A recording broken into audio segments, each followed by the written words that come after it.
नमस्कार विद्यार्थी मित्रांनो. आपल्या ह्या सीरीजमध्ये आज जनरल स्टडीज पेपर 2 त्याची तयारी करताना त्यातला जो आकलनाचा घटक आहे त्यावर आपण संवाद साधणार आहोत. आपल्याला माहितीच आहे की राज्यसेवा परीक्षेमध्ये जर आपल्याला उत्तीर्ण व्हायचं असेल, तर किमान नाही म्हणायला गेला तर मी बघितलं की 2015चं मेरिट हे 400 पैकी 1,200 मार्कांचं होतं ओपन कॅटेगरीचं. आणि नंतर 2 वर्षापूर्वीचं मेरिट ते 250 पर्यंत गेलं होतं.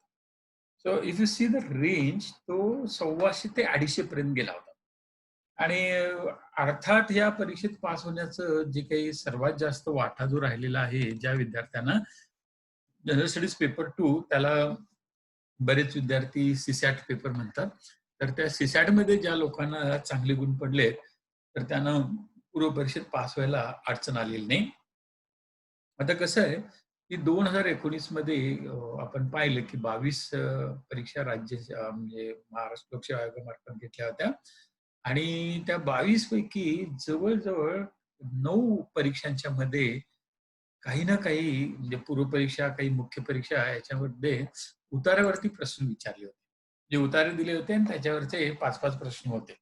आणि राज्यसेवा पेपर 2 मध्ये तर आपल्याला माहित आहे, की 80 प्रश्नांपैकी किमान 50 प्रश्न हे उतार्यावरती असतात आणि साधारण जर बघायला गेलं आपण ह्या उतार्यावरच्या प्रश्नांची उत्तरं काढताना अ, जो काही जनरल स्टडीज पेपर 1 जो आहे त्याच्यापेक्षा वेगळा अप्रोच आपल्याकडं असावा लागतो. आता यावर्षी जी काही जाहिरात आली, त्या जाहिरातीमध्ये आपल्यापैकी सगळ्यांना माहिती असेल, एक साधारणपणे 200 पर्यंत जागा जाहीर झालेल्या आहेत. आता ही पूर्व परीक्षा झाली आणि मुख्य परीक्षेपर्यंत त्या जागांची संख्या दरवर्षी ते वाढवतात. आणि मग ही जागांची संख्या नाही म्हणायला गेला, तर साधारणपणे 300 पर्यंत जायची शक्यता आहे. आणि मग जर समजा ही जागांची शक्यता जर 300 पर्यंत किंवा 300 पर्यंत जर जागा गेल्या, तर पूर्व परीक्षेमध्ये उत्तीर्ण होण्यासाठी मला किती मार्क पाडावे लागतील? तर हे आपल्याला एक साधारण अंदाज बांधायचा झाला, तर त्या 300 जागासाठी एका रिक्त जागाला 15 ते 18 जणांना घेतात. म्हणजे 5,400 विद्यार्थी मुख्य परीक्षेला पात्र ठरू शकतील. समजा जागा थोड्या कमी झाल्या, तर 3,500 ठरू शकतील. त्यामुळे माझं ध्येय काय पाहिजे, या वर्षीच्या राज्यसेवा पूर्व परीक्षेला महाराष्ट्रातनं बसणाऱ्या 2,00,000 विद्यार्थ्यांपैकी म्हणजे विद्यार्थ्यांमध्ये 3,500 ते 5,000 दरम्यान माझा नंबर लागला पाहिजे. आणि मग माझा हा नंबर लागायचा असेल, मी जर ओपन कॅटेगरीमध्ये असेल. कारण आता अलीकडच्या काळात काय झालेलं आहे, एस-सी-बी-सी, ई-डब्ल्यू-एस म्हणजे इकॉनॉमिक वीकर सेक्शन, एस-सी-बी-सी असे 2 नवीन आरक्षणाचे स्तर निघालेले आहेत आणि अगोदरचे आरक्षण हे सगळं जर बघायला गेलं, तर ओपनमध्ये जी जागांची संख्या ती 40% ते 50% असते. आणि मग 5,000 मधले 40% ते 50% विद्यार्थी जर धरले ओपन मधले, तर ते 2,500 पर्यंत जातील आणि 3,500 मध्ये बघायला गेलं तर ते 1,800 पर्यंत जाईल. तर आपल्याला हे 1,800 आणि ते 2,500 या दरम्यान जर समजा माझा नंबर लागायचा असेल, तर पूर्व परीक्षेमधल्या 400 पैकी किमान 200 जर समजा 3,500च्या वरती असेल म्हणजे 5,000 पर्यंत असेल आणि जर वाढलं तर मग तिथं आपल्याला 200 म्हणजे अगदी 220, 230 किंवा 40 पर्यंत वगैरे मार्क आपल्याला पाडायला पाहिजे. आणि मग त्याच्यात काय होतं, की जनरल स्टडीचा आपण कितीही अभ्यास केला, तर 100 प्रश्नांपैकी किती प्रश्न आपण सोडवू शकतो? आणि 2019चा जर अनुभव आपण लक्षात घेतला, तर ज्या काही परीक्षा झाल्या पूर्व परीक्षा, त्याच्यामध्ये महाराष्ट्र अभियांत्रिकी पूर्व परीक्षा पास होण्याचं मेरिट हे ओपनचं साधारण 13 मार्कापर्यंत गेलं होतं. आणि सगळ्यात जास्त गेलं होतं ते ई-एस-आयच्या पूर्व परीक्षेत ते 63% पर्यंत गेलं होतं. त्यामुळे 13% ते 63% हा जो रेंज आहे तो खूपच जास्त झाला. आणि राज्यसेवेचा गेल्या साधारण काही वर्षातला आपण अनुभव आता मगाशी तुम्हाला सांगितलं मी 1,200 ते 250 तोही रेंज भरपूर आहे. म्हणजे एका वर्षीचं जे काही कट ऑफ होतं ते 1,200 आणि आणखी एका वर्षीचं कट ऑफ आलं 250 म्हणजे एकदम डबल. मग अशा वेळेला the element of what we call as a uncertainty. तर ज्यावेळेला स्पर्धा परीक्षेतल्या पूर्व परीक्षेत उत्तीर्ण होण्याची अनिश्चितता वाढते आणि अशा वेळेला जर समजा मला माझं काय ते जागा नक्कीच करायची आहे आणि यश मिळवायचंच असेल, तर सी पेपरला पर्याय नाही. कारण का? कारण सी-सॅटमध्ये काय आहे, की बघा स्पर्धा परीक्षा ही जी घेतली जाते कशासाठी घेतली जाते? तर प्रशासनाला लागणारा अतिशय कार्यक्षम आणि व्हिजनरी प्रशासक पाहिजे. म्हणजे उमेदवार पाहिजे. आणि बऱ्याच वेळेला जनरल स्टडीज मधले जे काही टॉपिक दिलेले आहेत, त्या सगळ्या टॉपिक च्या द्वारे जे प्रश्न विचारून आपण विद्यार्थ्यातली कौशल्य किंवा व्यक्तिमत्त्वाचे पैलू बघणार, ते तेवढे त्याला काय म्हणतात प्रभावीरित्या अधिकाऱ्याला लागतील तसे तपासणं अनेक वेळेला त्याच्यात काही अडचणी किंवा त्रुटी राहू शकतात. आणि म्हणून अशा वेळेला जर समजा मला काही झालं तर या परीक्षेमध्ये पास व्हायचं असेल, तर सीसॅटकडं दुर्लक्ष करून चालणार नाही. अर्थात आपल्यापैकी बरेच जण माहिती असेल, की यूपीएससी आणि एमपीएससीचा पूर्व परीक्षेचा अभ्यासक्रम सारखा आहे. आणि मग अशा वेळेला सारखा अभ्यासक्रम असताना, तिकडं जर समजा ती क्वालिफाईंग ठेवली, तर इकडे ती मेरिटमध्ये का? आणि काही कारणं असतील त्याला वी डोंट नो. आपल्याकडे मागणी सुद्धा केली गेलेली आहे. विद्यार्थ्यांची सह्या मोहीम झाली होती. कदाचित यावर्षी ते तसं करू शकतील.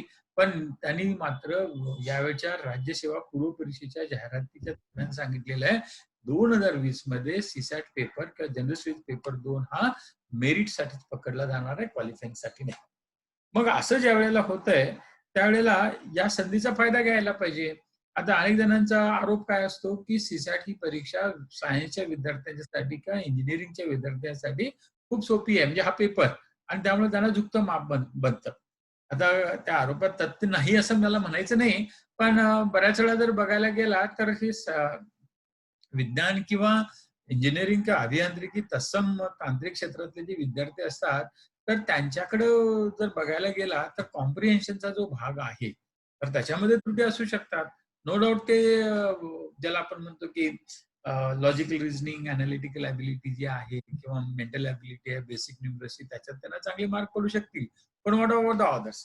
त्याच्यामुळं आपण पहिल्यांदा डोक्यातनं ह्या परीक्षेची तयारी करताना काढून टाकलं पाहिजे, की यामुळं माझ्यावरती किंवा दुसऱ्या कुणाला झुकतं माप दिलं जातं, माझ्यावरती अन्याय होतो असं काही नाहीये. आणि या मध्ये कसं आहे माहिती आहे, की यातले मार्क जे आहेत ते खूप चांगल्या पद्धतीने आपल्याला पाडता येतात. म्हणजे अतिशय कमी तयारी करून जास्त मार्क पाडण्यासाठी, अगदी गणितासारखं मार्क पाडण्यासाठी हा पेपर दुसरा खूप चांगला आहे. आणि बऱ्याच वेळेला काय असतंय, की आय टोल्ड यू की एलिमेंट ऑफ द अनसर्टन्टी जी अनिश्चिततेचं तत्व आहे, तिथं लागूच पडतं. आणि ते सगळ्यांना लागू पडतं. आणि त्याच्यामुळे मग आपण या परीक्षेची तयारी करताना निश्चितच काही चांगल्या बाबीवरती भर द्यायला पाहिजे आणि ही चांगली एकंदरीत बाब समजूनच आपण याच्याकडे बघायला पाहिजे. मग आता आपल्याकडे या विषयाची तयारी करताना काही स्लाइड्स आहेत. तर मी नेहमीप्रमाणे त्या स्लाइड्स आपल्यासाठी शेअर करतो आणि मग आपण त्याच्याबद्दलची चर्चा करूया. तर इथं मी पहिली स्लाइड जी शेअर करतोय, तर ती सीसॅटची तयारी करताना नेमका अप्रोच कसा असायला पाहिजे त्याच्याबद्दलची माहिती. आता त्याच्यात काही इंग्लिशमधल्या, काही मराठीमधल्या स्लाइड्स आहेत. आपण शक्यतो त्याच्यातल्या मराठीतल्या स्लाइड्सचाच विचार करूया आणि मग आपल्याला जरा त्याचा फायदा होऊ शकतो. तर आता इथे एक स्लाइड तुम्ही बघितली असेल, सामान्य अध्ययन पेपर 2 चा अभ्यासक्रम इथे दिलाय. तर जनरल स्टडीजचा पेपर 1 आहे, त्याचा अभ्यासक्रम आणि याचा अभ्यासक्रम त्या दोघांच्या मध्ये जर आपण बघायला गेला, तर तिकडेही 7 घटक आहेत, इकडे सुद्धा 7 घटक आहेत. आता ह्यातला 7वा घटक इथे तुम्हाला अभ्यासक्रमात दिसत नाही. कारण त्याचं असं, की पहिल्या ह्याच्यात जो आकलन क्षमता हा विषय दिलाय. तर आकलन क्षमतेमध्ये त्यांनी असं सांगितलंय भाषा आकलन क्षमता. आणि मग ह्या एकामध्येच ते 2 घटक आल्यामुळं तो 7 घटकामध्ये म्हणजे आकलन क्षमतेमध्ये ते येतं. संवाद कौशल्यासहित आंतरव्यक्ती कौशल्य. आता याच्यावरती डायरेक्ट प्रश्न आलेले नाहीत. त्यातले बरेच प्रश्न ते आकलन क्षमतेमध्ये किंवा तर्क क्षमतेवरचे काही प्रश्न आहेत किंवा निर्णय क्षमता जी आहे, तर त्याच्यात ते समाविष्ट आहेत. पण हा प्रश्न बाबा संवाद कौशल्याचा आहे, आंतरव्यक्तिगत कौशल्याचा आहे, असं निदान गेल्या 7 परीक्षा ज्या एमपीएससीनं 2013 पासून घेतलेल्या आहेत, तर त्यातल्या 80-80 प्रत्येक वेळेला विचारलेले जे प्रश्न आहेत, तर त्याच्यात आढळत नाही. तर्कसंगत विश्लेषण आणि विश्लेषण क्षमता, निर्णय क्षमता त्याच्यावरती दरवेळेला 5 प्रश्न विचारले. त्या पहिल्या वर्षी तेवढे जरा 6 होते. साधारण बुद्धिमत्ता चाचणी आणि बेसिक न्यूमरसी हे सगळे अभ्यासक्रम आपल्याला बुद्धी माहितीचा आहेत. आणि मग याच्यावरती जे प्रश्न विचारले जातात, तर तयारी करताना आपला दृष्टिकोन कसा असायला पाहिजे? तर सगळ्यात महत्त्वाचं बघा, इथं 80 प्रश्न आहेत. ते मला 2 तासात सोडवावे लागणार आहेत. एक प्रश्न सोडवण्यासाठी मला 72 सेकंद मिळतात. आणि मग ह्या 72 सेकंदामध्ये जर समजा मला त्या प्रश्नाचं उत्तर काढता आलं तर योग्यच. नाही आलं तर दुसऱ्या प्रश्नाकडे जायला पाहिजे. तर थोडक्यात ही जी चाचणी आहे किंवा ह्याला नाव जरी जनरल स्टडीज पेपर 2 असं दिलं असलं, तरी रुडारताना अनेक जण त्याला सीसॅट पेपर किंवा आकलन चाचणीचा पेपर असं मानतात. मग आता जर समजा हे नेमकं काय आहे? सीसॅट किंवा आकलन चाचणी काय आहे? म्हणजे आता आपण जर बघायला गेला तुमच्याकडं कसं आहे, ज्या दिवशी रविवारी ही पूर्व परीक्षा होईल, तर त्या रविवारच्या ह्या पूर्व परीक्षेमध्ये साधारण दुपारच्या वेळेत 3 ते 5 च्या दरम्यान हा पेपर होतो. सकाळच्या वेळेला 11 ते 1 च्या दरम्यान जनरल स्टडीज एक होतो आणि 3 ते 5 च्या दरम्यान हा पेपर घेतला जाणार आणि 3 ते 5 च्या दरम्यान आपल्या हातात जे बुकलेट येतं ते अनेक वेळेला 60 ते 64 पानाचं असतं आणि त्याला 2 तासामध्ये 60 ते 64 पानं वाचणं हे फार महत्वाचं कौशल्य आहे आणि ते आपल्याला जमलं पाहिजे आणि म्हणून याच्यामध्ये काय होतं, की त्या 60 ते 64 पानामध्ये 10 उतारे, प्रत्येकी 5 प्रश्नाचे म्हणजे 50 झाले. 25 प्रश्न मेंटल एबिलिटी, बेसिक न्यूमरसी आणि ज्याला आपण लॉजिक रिझनिंग म्हणतो त्याच्यावरती आणि 5 प्रश्न डिसिजन मेकिंग. तर आता काही गेली साधारणपणे 2-3 वर्ष हा स्केलेटन तसाच राहिला. त्यात काही बदल झालेला नाही. मग ह्या 80 प्रश्नांची उत्तरं जर मला काढायची झाली आणि याला काही कुठं पाठांतर केलं आणि कुठल्या याच्यातलं पूर्वीचं वाचलेल्याचा वापर करून उत्तर काढायला गेला जमत नाही. आणि मग अशा वेळेला त्या 64 पानाच्या किंवा 60 पानाच्या पेपरमध्ये जे काही उतारे दिले, जे प्रश्न विचारलेले आहेत, तर त्यांची उत्तरं शोधायची असेल, तर त्यासाठी आपल्याला ज्ञानशक्ती, स्मरणशक्ती किंवा बुद्धिमत्ता याच्यावरती अवलंबून जास्त राहून चालत नाही. तर त्याच्यासाठी आपल्याला एक आकलन क्षमता स्वतःमध्ये विकसित करायला पाहिजे आणि तर्कशक्ती सुद्धा. मग आता ही आकलन क्षमता नेमकी काय आहे? त्याचं बघा, ज्यांनी हा सीसॅट पेपर आणला ती एस.के. खन्ना समिती. म्हणजे आपले पृथ्वीराज चव्हाण ज्यावेळेला केंद्रामध्ये पीएमओ कार्यालयाचे राज्यमंत्री होते, त्यावेळेला हा सगळा 2011 मध्ये ही समिती नेमली होती, खन्ना समिती. आणि तिने सांगितलं होतं, की आता आपण सीसॅट म्हणजे ॲप्टिट्यूड टेस्ट घ्यायला पाहिजे. आणि मग मराठीमध्ये ॲप्टिट्यूडचा अर्थ तर अभिवृत्ती आहे. आणि मग काही जण आपण त्याला आकलन म्हणतो. आणि मग त्यावेळेला त्या खन्ना समितीनं ॲप्टिट्यूड किंवा आकलनचा अर्थ असा सांगितला, so it is a capacity of candidate to perform a task with available resources to achieve a target in given time frame. आता हे नेमकं करायचं किंवा हे काय नेमकं? तर हे आपला ॲप्टिट्यूड म्हणजे ह्या 10 गोष्टी. तुम्हाला आता कोरोनाच्या काळामध्ये जागतिक आरोग्य संघटना माहिती आहे, WHO. आणि WHOनी जगातल्या सर्व राष्ट्रांना लोकाभिमुख प्रशासन जर अस्तित्वात आणायचं असेल आणि ते कार्यक्षम करायचं असेल, तर तुमच्याकडे जे अधिकारी, कर्मचारी किंवा जे मनुष्यबळ आहे, त्या मनुष्यबळामध्ये ही 10 कौशल्य असायला पाहिजेत असं सांगितलेलं आहे. आणि खन्ना समितीनं त्या WHO सांगितलेल्या 10 जीवन कौशल्याचा आपल्या अधिकाऱ्यांच्या मध्ये कुठं मुळात ज्यांना आपण अधिकारी करणार, ते उमेदवार जे अधिकारी होऊ इच्छितात, तर त्यांच्यामध्ये ही जीवन कौशल्य मुळात आहेत की नाहीत, हे तपासण्यासाठी हा सीसॅटचा पेपर आणलेला आहे. आणि मग त्या सीसॅटच्या पेपरच्या प्रश्नांची उत्तरं काढताना या सगळ्या गोष्टी माझ्याकडे पाहिजेत. म्हणजे समजा एक उतारा असेल, तर उतारा असणार किती शब्दांचा? अनेक वेळेला तो 300 ते 500 शब्दांचा उतारा असतो. 5 प्रश्न आहेत. मग ते सोडवायला मला 6 मिनिटं मिळणार. एका प्रश्नाला 72 सेकंद धरले, तर ते सोडवायला मला 6 मिनिटं मिळाली. आता त्या 6 मिनिटांपैकी 3 मिनिटांमध्ये मला ते वाचायला पाहिजे आणि मग ते वाचत असताना त्या उतार्याचा जो विषय आहे, मग आता उतार्याचे विषय अनेक असतात. आपण पुढे बघूया ते आणि त्या उतार्याचा विषय लक्षात घेतल्यानंतर त्या उतारात जी काही माहिती किंवा लेखकाने जे विचार मांडलेले आहेत, तर ते ज्या विषयाशी की ज्या व्यक्तीशी, प्रसंगाशी, घटनेशी किंवा संस्थेशी संबंधित आहेत, तर त्या दृष्टिकोनातनं मला विचार करायला जमला पाहिजे आणि मग त्याला आपण म्हणायचं समानुपाती. समानुभूती म्हणजे किंवा एम्पॅथी म्हणजे काय? समानुभूती किंवा एम्पॅथी म्हणजे काय? दुसऱ्याच्या भूमिकेमध्ये जाऊन विचार करण्याचं एखाद्याचं काय म्हणजे कसब किंवा कौशल्य म्हणायचं. म्हणजे आता शेतकऱ्याच्या भूमिकेमध्ये जाऊन अधिकाऱ्याने विचार करायला शिकलं पाहिजे. त्यावेळेला त्याला त्याच्याकडे समानुभूती आहे म्हणायची. आणि मग बऱ्याच उत्तरामध्ये त्या समानुभूती तपासणारे प्रश्न असतात. नंतर सर्जनशील विचार प्रक्रिया. अलीकडच्या काळात काय आहे, की थॉट कोशंट हा अधिकाऱ्याचा खूप चांगला असावा लागतो. आणि तो जर नसेल, तर त्याच्याकडे व्हिजन येत नाही. आता आपल्याला जाणवत असेल, की स्थलांतर मजुरांच्या समस्या झाल्या. त्या लॉकडाऊन टाकण्यासाठी आपल्याकडे घाई झाली किंवा जर समजा ते लॉकडाऊन जसं नेपाळनं केलं, लॉकडाऊन जाहीर केलं आणि त्याच्यानंतर त्यांनी तटलेल्या इकडच्या तिकडच्या त्या देशातल्या विविध भागात तटलेल्या स्थलांतरित मजुरांना त्यांच्या त्यांच्या गावाला जायसाठी 48 तास दिलं. श्रीलंकेने सुद्धा तसंच केलं होतं. आणि मग तुमच्या लक्षात येईल की श्रीलंका आणि नेपाळमधली ही कोरोनाची जी काही R factor, R0, R factor जे आहे ते फार मर्यादित आहे. आणि त्याच्यामुळं आपण ह्या गोष्टी लक्षात घेतल्या पाहिजेत. आपल्याला हे सर्जनशील विचार प्रक्रिया. So you need to think differently. आणि हा थॉट जो असतो तो क्रिएटिव्ह असला पाहिजे. क्रिएटिव्हिटीचा अर्थ असा की ती प्रॉडक्टिव्हिटी असायला पाहिजे त्याच्यात. नुसतं उदात्त विचार करायला शिकला आणि स्वप्नात रमत बसला, तर त्या त्या अधिकाऱ्याचा बऱ्याच वेळेला जनतेला काही फायदा होत नाही.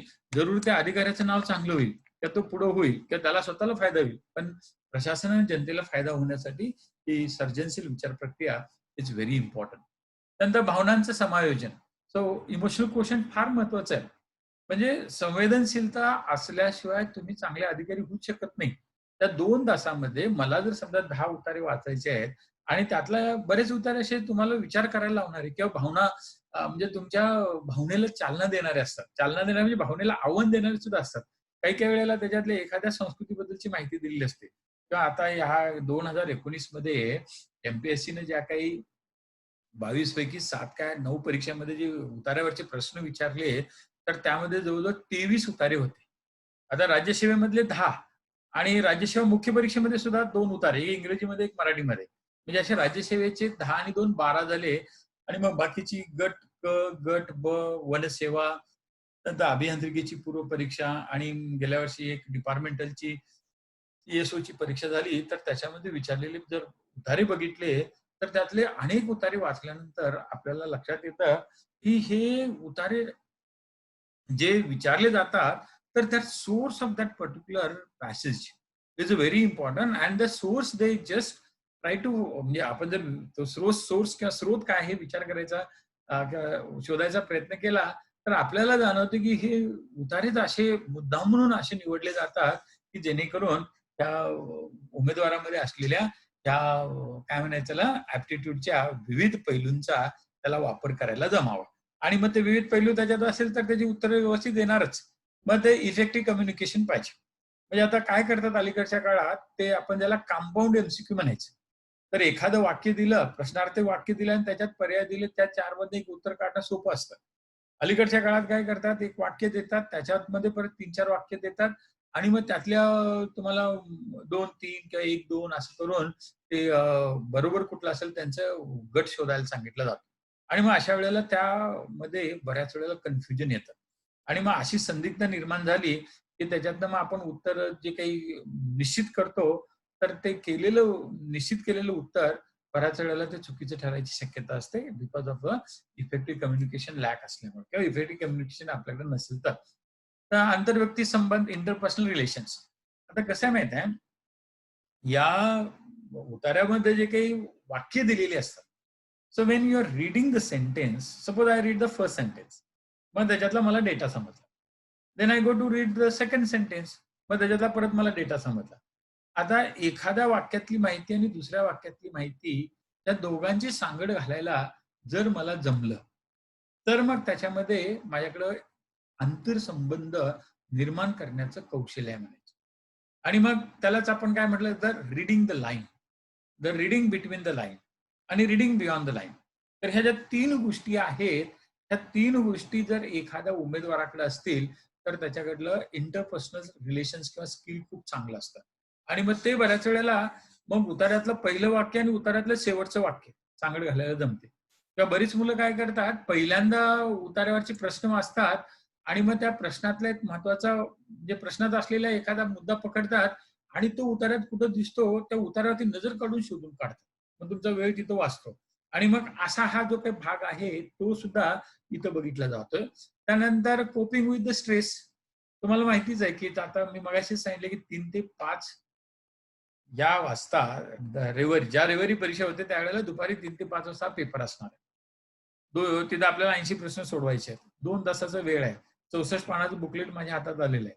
त्यातले उतारे दोन्ही भाषेत असणार आहेत. मराठी आणि इंग्रजीमध्ये. त्यानंतर ते उतारे जवळ-जवळ 1-1 पानाचे असतात. आणि काही वेळेला तर प्रश्न एका पानावरती 2च प्रश्न येतात. जर आकृत्यावरचा प्रश्न असेल तर एका पानावरती एकच प्रश्न असतो आणि मग अशा वेळेला त्या 200 म्हणजे काय म्हणायचं त्याला ते 2 तासामध्येच 120 मिनिटांमध्ये ती 64 पानं नुसती पालटणं सुद्धा अनेकांना शक्य होत नाही, कारण तो दबाव येतो, तो स्ट्रेस येतो. आणि मग बऱ्याच वेळेला उतार्यावरचं पहिलं वाक्य वाचलं तर ते अनेक वेळेला मुद्दा म्हणून विद्यार्थ्यांना टेन्शन मारण्यासाठी अशी पहिली वाक्य नुसती जड वाक्य टाकलेली असतात आणि मग टाकलं की त्यातनं आपल्याला स्ट्रेस येतो आणि मग तो स्ट्रेस मॅनेज करण्याचं सुद्धा वी नीड टू, म्हणजे थोडक्यात काय, ज्याला ताणतणावाचं समायोजन करायचं म्हणजे काय करायचं, की जे काय म्हणायचं त्याला ते आपण, की ज्या प्रश्नाचं उत्तर येतंय सोपं आहे ते अगोदर सोडवायचं आणि अवघड आहे ते नंतर बघायचं. म्हणजे शेवटी कसं आहे, की प्रश्न सोपा तुम्ही आहे त्याचं उत्तर लिहिलं म्हणून तुम्हाला कमी मार्क आणि अवघड प्रश्न सोडवला म्हणून जादा मार्क, असलं डिफरन्शियल मार्किंग सिस्टीम नाहीये. आणि त्याच्यामुळं प्रत्येक प्रश्नाला सारखेच मार्क असल्यामुळं त्याची काठिण्य पातळी कितीही जास्त किंवा कमी असली तर त्याचा इथं काही एवढा फरक पडत नाही. आणि म्हणून अशा वेळेला ताणतणावाचं समायोजन करायचं झालं तर यू नीड टू बी काम, quite and discipline and without expecting something from others. शेवटी काय होतंय, की तिथं परीक्षा हॉलमध्ये सुद्धा आपण इकडे तिकडे बघत असतो, कुणाकडून काय आपल्याला मदत होते का, अशा गोष्टी करून सुद्धा चालत नाही. त्याच्यात सुद्धा आपला बराच वेळ जातो, स्ट्रेस येतं. ते टाळण्यासाठी आपल्याला काही सराव करताना या गोष्टी बघितल्या पाहिजेत. Critical thinking, again creative thinking आणि क्रिटिकल थिंकिंग मधला प्रश्न असा, फरक असा, की मगाशी सांगितलं तुम्हाला, की creative thinking is always, I told you, the constructive. Constructive म्हणजे त्याचा सगळ्यांना फायदा होणारच. आणि हा दुसरा प्रकार जो आहे, that second part, what I call as a critical thinking, मग त्याला ते चिकित्सक वृत्ती म्हणायचं. म्हणजे चिकित्सक वृत्ती म्हणजे काय? क्रिटिकल थिंकिंग मध्ये चिकित्सक वृत्तीचा अर्थ असा, की रॅशनल अप्रोच असला पाहिजे. एखाद्यानं उतार्यात दिलेला किंवा मांडलेला विचार तो 100% खराच आहे असं धरून चालणार नाही. तर त्याची सत्य असत्यता म्हणजे तपासणारी चौकस वृत्ती ज्याला आपण म्हणतो ती असायला पाहिजे. किंवा दुसरे त्याला कॉज इफेक्टिव्ह रिलेशनशिप म्हणतात. कारण परिणाम संबंध जोडायचं जर समजा आपल्याकडं, म्हणजे बरेच तुम्ही बघितलं असाल उमेदवार बरेच प्रश्न विचारतात. त्यांचं समाधान लवकर होतच नाही आणि मग अशा वेळेला त्यांच्याकडे ती चिकित्सक वृत्ती असते. म्हणजे हे का झालं? किंवा ज्याला आपण म्हणतो डब्ल्यूचा, so why, what, where, when, how, हा जो काही प्रकार आहे तशा पद्धतीनं जर समजा आपण एखाद्या मुद्द्याचं काय ते अनालिसिस करू शकलो, कारण क्रिटिकल थिंकिंग असेल तर विश्लेषण क्षमता खूप चांगली येते. तर्क करायला सुद्धा जमतं. डिसिजन मेकिंग हा भाग आहेच, प्रॉब्लेम सॉल्व्हिंग आहेच. आणि ह्या सगळ्याचा महत्वाचा मुद्दा म्हणजे की हे सगळं करायचं तर तुम्ही नेहमी जागरूक पाहिजे. तुम्हाला काय करायचं ते समजलं पाहिजे. त्यामुळे पेपर 2 मध्ये तयारी करताना आयक्यू किंवा स्मरणशक्ती is not going to help you. तर तुमचा thought question, emotional question, social question is going to be your important asset. आणि मग ह्याच्यातनं उमेदवाराची ओरिजिनॅलिटी आहे ती टिकत राहते. त्याच्यानंतर इथं थोडी अजून माहिती अशी दिलेली आहे टेक्निकल बाजू. हा अभिव्यक्ती परीक्षणाचाच म्हणजे ऍप्टिट्यूडचा पेपर आहे. आकलन, तर्क, विश्लेषण करण्याच्या निर्णय क्षमता तपासतात. 60 पानाचा 64, काही वेळेला 56 पानं सुद्धा असतात. 120 मिनिटात सोडवायचं आहे. त्यामुळे ते 60 किंवा 64 पानाचं बुकलेट घेऊन ते 2 तासात ते पानं उलटायचं प्रॅक्टिस सुद्धा करायला पाहिजे. आणि त्यानंतर वेळेचं नियोजन करून उत्तर शोधण्याचं तंत्र तुमच्याकडे असायलाच पाहिजे. अवघड वाटणारी उतारे प्रश्न बाजूला ठेवायचे. जास्त गुण मिळवून देणार आहेत त्याच्याकडे लक्ष द्यायचं. जास्तीत जास्त सरावाशिवाय त्याला पर्याय नाही. आणि नुसता सराव करून चालत नाही, तर ते एकदा पेपर सोडवला की त्यात माझं काय बरोबर आणि काय चुकलं याच्यापेक्षा काय चुकलेलं आहे आणि ते कुठल्या घटकातलं चुकलेलं आहे त्याच्यातनं आपलं एकंदरीत काय म्हणतात त्याला ते त्रुटी जाणून घ्यायच्या. So it's nothing but the short analysis. त्यामुळं एक लक्षात घेतलं पाहिजे, मॉक टेस्ट दिली, प्रॅक्टिस पेपर सोडवला, जुने पेपर सोडवले आणि तपासले आणि किती मार्क पडले एवढं बघून खुश कधी व्हायचं नाही. So that is not a preparation. त्यामधली पुढची पायरी महत्वाची आहे. पुढची पायरी म्हणजे काय, की माझं जे चुकलेलं आहे ते का चुकलं आणि ते चुकलेलं असल्यामुळं माझ्या त्रुटी काय आहेत. नंतर ह्या त्रुटी मला जर कमी करायच्या असतील, नाहीशा करायच्या असतील, मला काय करायला पाहिजे. आणि ज्यावेळेला मग असं this is called as a what you can self feedback. मग हा सेल्फ फीडबॅक घेतला आणि त्याच्या सहाय्याने जर समजा तुम्ही काही मुद्दे किंवा काही सवयी स्वतःला लावल्या, I think that generally helps lot. त्याच्यानंतर मागील म्हणजे आतापर्यंत 7 पेपर आपल्या एमपीएससीचे झालेत. यूपीएससीचे 8 पेपर झालेले आहेत. ते 15 झाले. आणि नंतर आपल्या शेजारी असलेले राज्य म्हणजे केपीएससीनं आपल्या महाराष्ट्रापेक्षा जास्त परीक्षा घेतल्या आहेत. केपीएससीनं आतापर्यंत 8 परीक्षा घेतलेल्या आहेत. म्हणजे यूपीएससी सारख्याच. टीएनपीसीच्या सुद्धा 7 परीक्षा झालेल्या आहेत. यूपीपीएससी वाल्यांच्या 6, बिहारच्या 6 असं जर आणि त्यांच्या वेबसाईटवरती तुम्हाला ते मिळतं. 80-80 तर प्रश्न असतात. ते पेपर डाउनलोड केले, त्यांची उत्तरपत्रिका सुद्धा दिलेली आहे. आणि मग असं जर समजा तुमच्याकडे एखादी अशी क्वेश्चन बँक असायलाच पाहिजे. त्यानंतर बरेच असे वेबसाईटवरती युट्यूबवरती तुम्हाला मोठ्या प्रमाणावरती पेपर 2 ची कशी तयारी करायची याच्याबद्दलचं मार्गदर्शन होतं. फक्त त्याच्यात काय आहे, की अगेन द युटिलिटेरियन ॲस्पेक्ट. जे मी वेळ देतोय, तर त्याचा मला ह्या परीक्षेच्यासाठी फायदा किती? हे लक्षात घेऊनच त्याच्याकडे बघायला पाहिजे. त्यानंतर क्षुल्लक चुका. बऱ्याच वेळेला कसं होतं, की धांदरटपणामुळं म्हणा, उत्तर माहिती असतं, आलेलं असतं उत्तर. पण ते उत्तरपत्रिकेमध्ये टिक मार्क करताना किंवा ते गिरवताना भलतंच आपण करून जातो. आणि ते कशामुळे होतं? स्ट्रेसमुळे होतं. त्यामुळे स्ट्रेस मॅनेजमेंट सुद्धा आपल्याला जमलं पाहिजे. त्याच्यानंतरचा मुद्दा जो भाग आहे इथं लक्षात आलं असेलच. मगाशी आपण बघितलं, की 120 मिनिटात 80 सोडवायसाठी उतार्यावरती 50, तर्क, बुद्धिमत्ता, अंकगणित 25, निर्णय प्रक्रिया 5 आणि मग सराव करायचा आहे. मला आता आकलन मी सांगितलं मगाशी तुम्हाला त्या 80 पैकी 50 प्रश्नाची तयारी जी आकलन किंवा उतार्यावरल्या प्रश्नांची आहे, ती करताना काय महत्वाचं असेल, तर ते 60 मिनिटात आपल्याला ते 10 उतारे सोडवता आले पाहिजेत. आणि उरलेल्या 60 मिनिटांमध्ये बाकीचे 30 प्रश्नाकडे लक्ष द्यायला पाहिजे. असं ज्यावेळेला मी प्रॅक्टिस वेळेला करेन, त्यावेळेला ऐन परीक्षेच्या वेळेला मला त्याचा फायदा होणार. आणि 6 मिनिटामध्ये काही झालं तरी 6 मिनिटामध्ये एक उतारा सोडवून त्याची उत्तरं काढता आलीच पाहिजेत. आणि बऱ्याच वेळेला काय करायचं, हा पेपर सोडवताना ते 80 पैकी पहिल्यांदा जे निगेटिव्ह मार्क नसलेले निर्णय प्रक्रियेचे जे प्रश्न आहेत, ते सोडवायचे. आता त्याच्यावरती सुद्धा आपलं नंतर चर्चा होईल, त्यावेळेस सांगेन मी तुम्हाला. आणि ते शेवटी नेहमीच 76 ते 80 गेली 4-5 वर्ष शेवटचा 76 ते 80 कुठलाही तुमच्याकडे असणारं बुकलेट असू दे, एबीसीडी कुठलेही असू दे, शेवटचे प्रश्न 5 प्रश्न निर्णय क्षमतेचे असतात. निगेटिव्ह मार्किंग याच्यात नाही.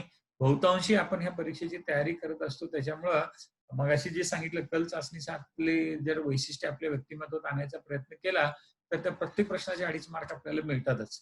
आणि तिथं 1 नंबरचं अतिशय अचूक उत्तर 2.5 मार्क. कमी अचूक 1.5 मार्क. त्याच्यापेक्षा कमी अचूक 1.5 मार्क, 1 मार्क. आणि जे चुकलेलं आहे त्यासाठी 0 मार्क दिले जातात. त्यामुळे तिथे काही निगेटिव्ह नाहीये. मग त्याच्यामुळे आता 80 पैकी 5 गेले, 75 उरले. आता ह्या 75 पैकी 60 ते 65 जमलं तर 70 प्रश्न सोडवायलाच पाहिजे. बऱ्याच जणांचं काय होतं, निगेटिव्ह मार्किंगमध्ये जातंय म्हणून अनेक पोरं काय करतात, 15-15, 20-20 प्रश्न याच्यातले सोडवतच नाही. पण इथं आपण शक्यतो 60 ते 65 प्रश्न म्हणजे त्या डिसिजन मेकिंग नंतरचे 5 प्रश्न सोडवले तर उरलेल्या 75 पैकी 60 ते 65 सोडवले पाहिजेत. म्हणजे काय करायचे, जास्तीत जास्त आपण 10 प्रश्न सोडवणार नाही एवढं बघायचं. आणि बऱ्याच वेळेला काय होतं, अनेक विद्यार्थ्यांना ते येतच नाहीत असे आहेत. पण आता एवढे 60 ते 65 प्रश्न सोडवून सुद्धा आपल्याला 100 ते 125 गुण पाडता येतात. मगाशी सांगितलं, की स्पर्धेची तीव्रता वाढल्यामुळं आणि यावर्षी तुम्हाला मगाशी जी आकडेवारी सांगितली, तर महाराष्ट्रातल्या 2 लाख विद्यार्थ्यातनं मुख्य परीक्षेला यावर्षी जर पात्र मला ठरायचं असेल, तर ओपन कॅटेगरीत मी असेल, तर मला त्या 1700 किंवा 2500 मध्ये जर यायचं असेल, म्हणजे महाराष्ट्रात माझा 1700वा क्रमांक आला पाहिजे. तर मी पहिल्या 2000 मध्ये यायला पाहिजे. मग पहिल्या 2000 मध्ये यायचं झालं, तर मला 200च्या वरती मार्क पडायलाच पाहिजे 400 पैकी. जनरल स्टडीचा कितीही अभ्यास केला, कितीही म्हणजे अगदी यूपीएससीची पोरं जी काही मेनची इंटरव्ह्यू वगैरे देऊन आलेले आहेत, तर त्यांना सुद्धा अनेक वेळेला एमपीएससीची ही परीक्षा जी असते ना, पूर्वपरीक्षा पास होणं अवघड जाते. दॅट्स ओन्ली बिकॉज ऑफ की जे मेरिट जे आहे ते हाय गेल्यामुळे. आणि जनरल स्टडीच्या पेपरमध्ये त्या मर्यादा येतातच. जनरल स्टडीजमध्ये पाडून पाडून किती मार्क पाडू शकतो आपण? मगाशी आपण बघितलं की 100 पैकी हायेस्ट व्हायचं 65. म्हणजे ईएसआय एक्साइज सब इन्स्पेक्टरचं मेरिट 65-63 ला गेलं होतं. आपण धरून धरून 65 पर्यंत पडले. मग आता जनरल स्टडीज मध्ये 100 पैकी 65 प्रश्न राज्यसेवा पूर्वपरीक्षेत सोडवणं अवघड सोपं आहे का? बऱ्याच वेळेला विद्यार्थ्यांना जमत नाही. मी सरासरी बघितलेलं आहे की तिथे विद्यार्थ्यांना 45 ते 50 प्रश्नच बरोबर येतात. म्हणजे ऑफकोर्स निगेटिव्ह आणि हे सगळं जाऊन वगैरे. पण 45 ते 50 म्हणजे काही झालं तरी जनरल स्टडीजमध्ये 90 ते 100 मार्क पडलं म्हणजे डोक्यावरनं पाणी गेलं. I am talking about the MPSC prelim exam. आणि म्हणून आपल्याला पेपर 2 मध्ये इकडे जर माझं 80 ते 100चं टार्गेट असेल किंवा तेवढे मिळत असतील, तर पेपर 2 मध्ये मला 100 पेक्षा कमी मार्क पडून चालणारच नाही. आणि 125 जर मार्क पडले तर उत्तम. मग आता जर समजा मेरिट 200 पर्यंत गेलं. इकडे जर 125 पडले, तर तिकडे मला 75 पडले तरी चालतात. मग तिकडे 75 म्हणजे माझे अगदी 38 प्रश्न बरोबर आले, तरी मोर दॅन इनफ. तर असा जो काही भाग आहे, तो जर लक्षात घ्यायचा. मग परत इथं काही रिपीट गोष्टी झालेल्या आहेत. सीसॅट हा बुद्धिमत्तेचा नाही तर अभ्यासतंत्राचा कस पाहणारा घटक आहे. त्यामुळं see this is again a technique, this is a science, this is a art. आणि त्याच्यामुळं काय आहे, सराव आणि याच्यात काय प्रॅक्टिस इज व्हेरी इम्पॉर्टंट. तुम्ही त्याच्यात कुणाकडनं शिकून घेतलं आणि कशी उत्तरं काढायचं, कसं सोडवायच्या ट्रिक्स वगैरे ठीक आहे, त्याचा थोडाफार फायदा होतो. पण प्रत्यक्षात तिथे गेल्यानंतर त्या स्ट्रेस मॅनेजमेंट करून त्या 2 तासामध्ये 80 पैकी 125 मार्क पाडण्यासाठी स्वतःच प्रॅक्टिस करायला पाहिजे किंवा स्वतः जास्त करायला पाहिजे. आणि त्याच्यानंतर मग काही आता मगाशी जसं सांगितलं तो फीडबॅक घ्यायचा. वेळेचं नियोजन करायला पाहिजे. 2.5 गुणासाठी तिकडे 200 असतातच. मग पेपर 1 मध्ये 70 ते 90च पडतात. म्हणून पेपर 2 मध्ये 100 ते 125 पाहिजे. आणि सीसॅट मध्ये 100 ते 125 मार्क पाडायचे असतील, 40-50 प्रश्न बरोबर यायलाच पाहिजे. आता इथं सुद्धा कसं आहे ते स्ट्रॅटेजी ठेवायला पाहिजे. बघा 10 उतारे 50 प्रश्न आहेत. आता या 10 उतार्यांचं विश्लेषण कसं असतं, की त्यातले 8 उतारे हे जे सर्वसाधारण उतारे किंवा नॉलेज ओरिएंटेड असतात किंवा भाषा कौशल्य तपासण्याच्या ऐवजी नॉलेज तिथं तपासलं जातं किंवा आपण मगाशी जे आकलन बघितलं ते तपासलं जातं. तर आपण म्हणून धरून चालूया, की इथं त्या 50 पैकी 40 उतारे आकलनासाठी, 5 प्रश्नांचा एक उतारा मराठी भाषेसाठी असतो आणि 5 प्रश्नांचा दुसरा उतारा इंग्रजी भाषेसाठी असतो. आता इथं मराठी आणि इंग्रजी भाषेचे जे उतारे असतात, तर त्यावरचे जे प्रश्न असतात ते बरेच सोपे असतात. मग त्याच्यात प्रश्नांचा शब्दार्थ विचारला जातो, शीर्षक द्या असं विचारलं जातं, सोपी भाषा असते, व्याकरणाबद्दलचा काही भाग तिथं लक्षात घेतला जातो आणि त्याच्यामुळे तिथं ते हे जे 2 उतारे सोपेच असल्यामुळं तिथं आपल्याला 10 पैकी 10 प्रश्न सोडवता येतात. मग आता उरले 40. आता 40 उतारे जे उरले ते सर्वसाधारण याचे असणार. या 40 उताऱ्यांचे जे विषय जर तुम्ही बघायला गेला, तर आपल्या जनरल स्टडीज पेपर 1 मधलेच उतारे असतात. आता उदाहरण जर आपण घेतलं, अर्थव्यवस्थेचा टॉपिक घेतला. मग त्याच्यामध्ये काय आहे, सर्वसमावेशकता किंवा ज्याला आपण म्हणतो इन्क्लुजन हा एक घटक आहे. आता गेल्या वर्षीच्या 2019च्या परीक्षेत इन्क्लुजनवरचा प्रश्न होता. त्यानंतर ह्याच्यात पर्यावरणात गेला तिथं बायोडायव्हर्सिटी किंवा पोल्युशन किंवा ग्लोबल वॉर्मिंग त्याच्यावरचा उतारा येतोच. त्यानंतर दारिद्र्यावरचा उतारा असतोच. त्यानंतर इतिहासामधल्या काही अशा मध्ययुगीन इतिहास असेल किंवा अगदी एखादी चळवळ. गेल्या वर्षी शिवाजी महाराजांच्यावरती उतारा होता आणि जंगल सत्याग्रहावरती उतारा सुद्धा विचारला होता. त्यानंतर विज्ञानावरचे अगदी रसायनशास्त्रावरचे 2 उतारे आले होते. फिजिक्सवरचा एखादा उतारा येतो किंवा एखादं नोबेल पारितोषिक असेल त्याच्यावरची उतारे विचारले जातात. थोडक्यात काय, की राज्यसेवा पूर्व परीक्षेच्या सामान्य अध्ययनाचा अभ्यास करताना दिलेल्या अभ्यासक्रमातले मुद्दे, तर विशेषतः म्हणजे दारिद्र्य असेल, सर्वसमावेशकता आहे किंवा शाश्वत विकास आहे, लोकसंख्येबद्दलचं स्फोट असेल किंवा त्याच्याबद्दलचे प्रश्न आलेले आहेत, पर्यावरणावरचे प्रश्न आलेले आहेत. तर असं सगळं जर आपण करत गेलो, तर डेफिनेटली इट हेल्प्स अस. आणि त्यामुळे मग ते निगेटिव्ह मार्किंगच्या ह्याच्यात जर आपल्याला यायचं नसेल, तर we have to do this.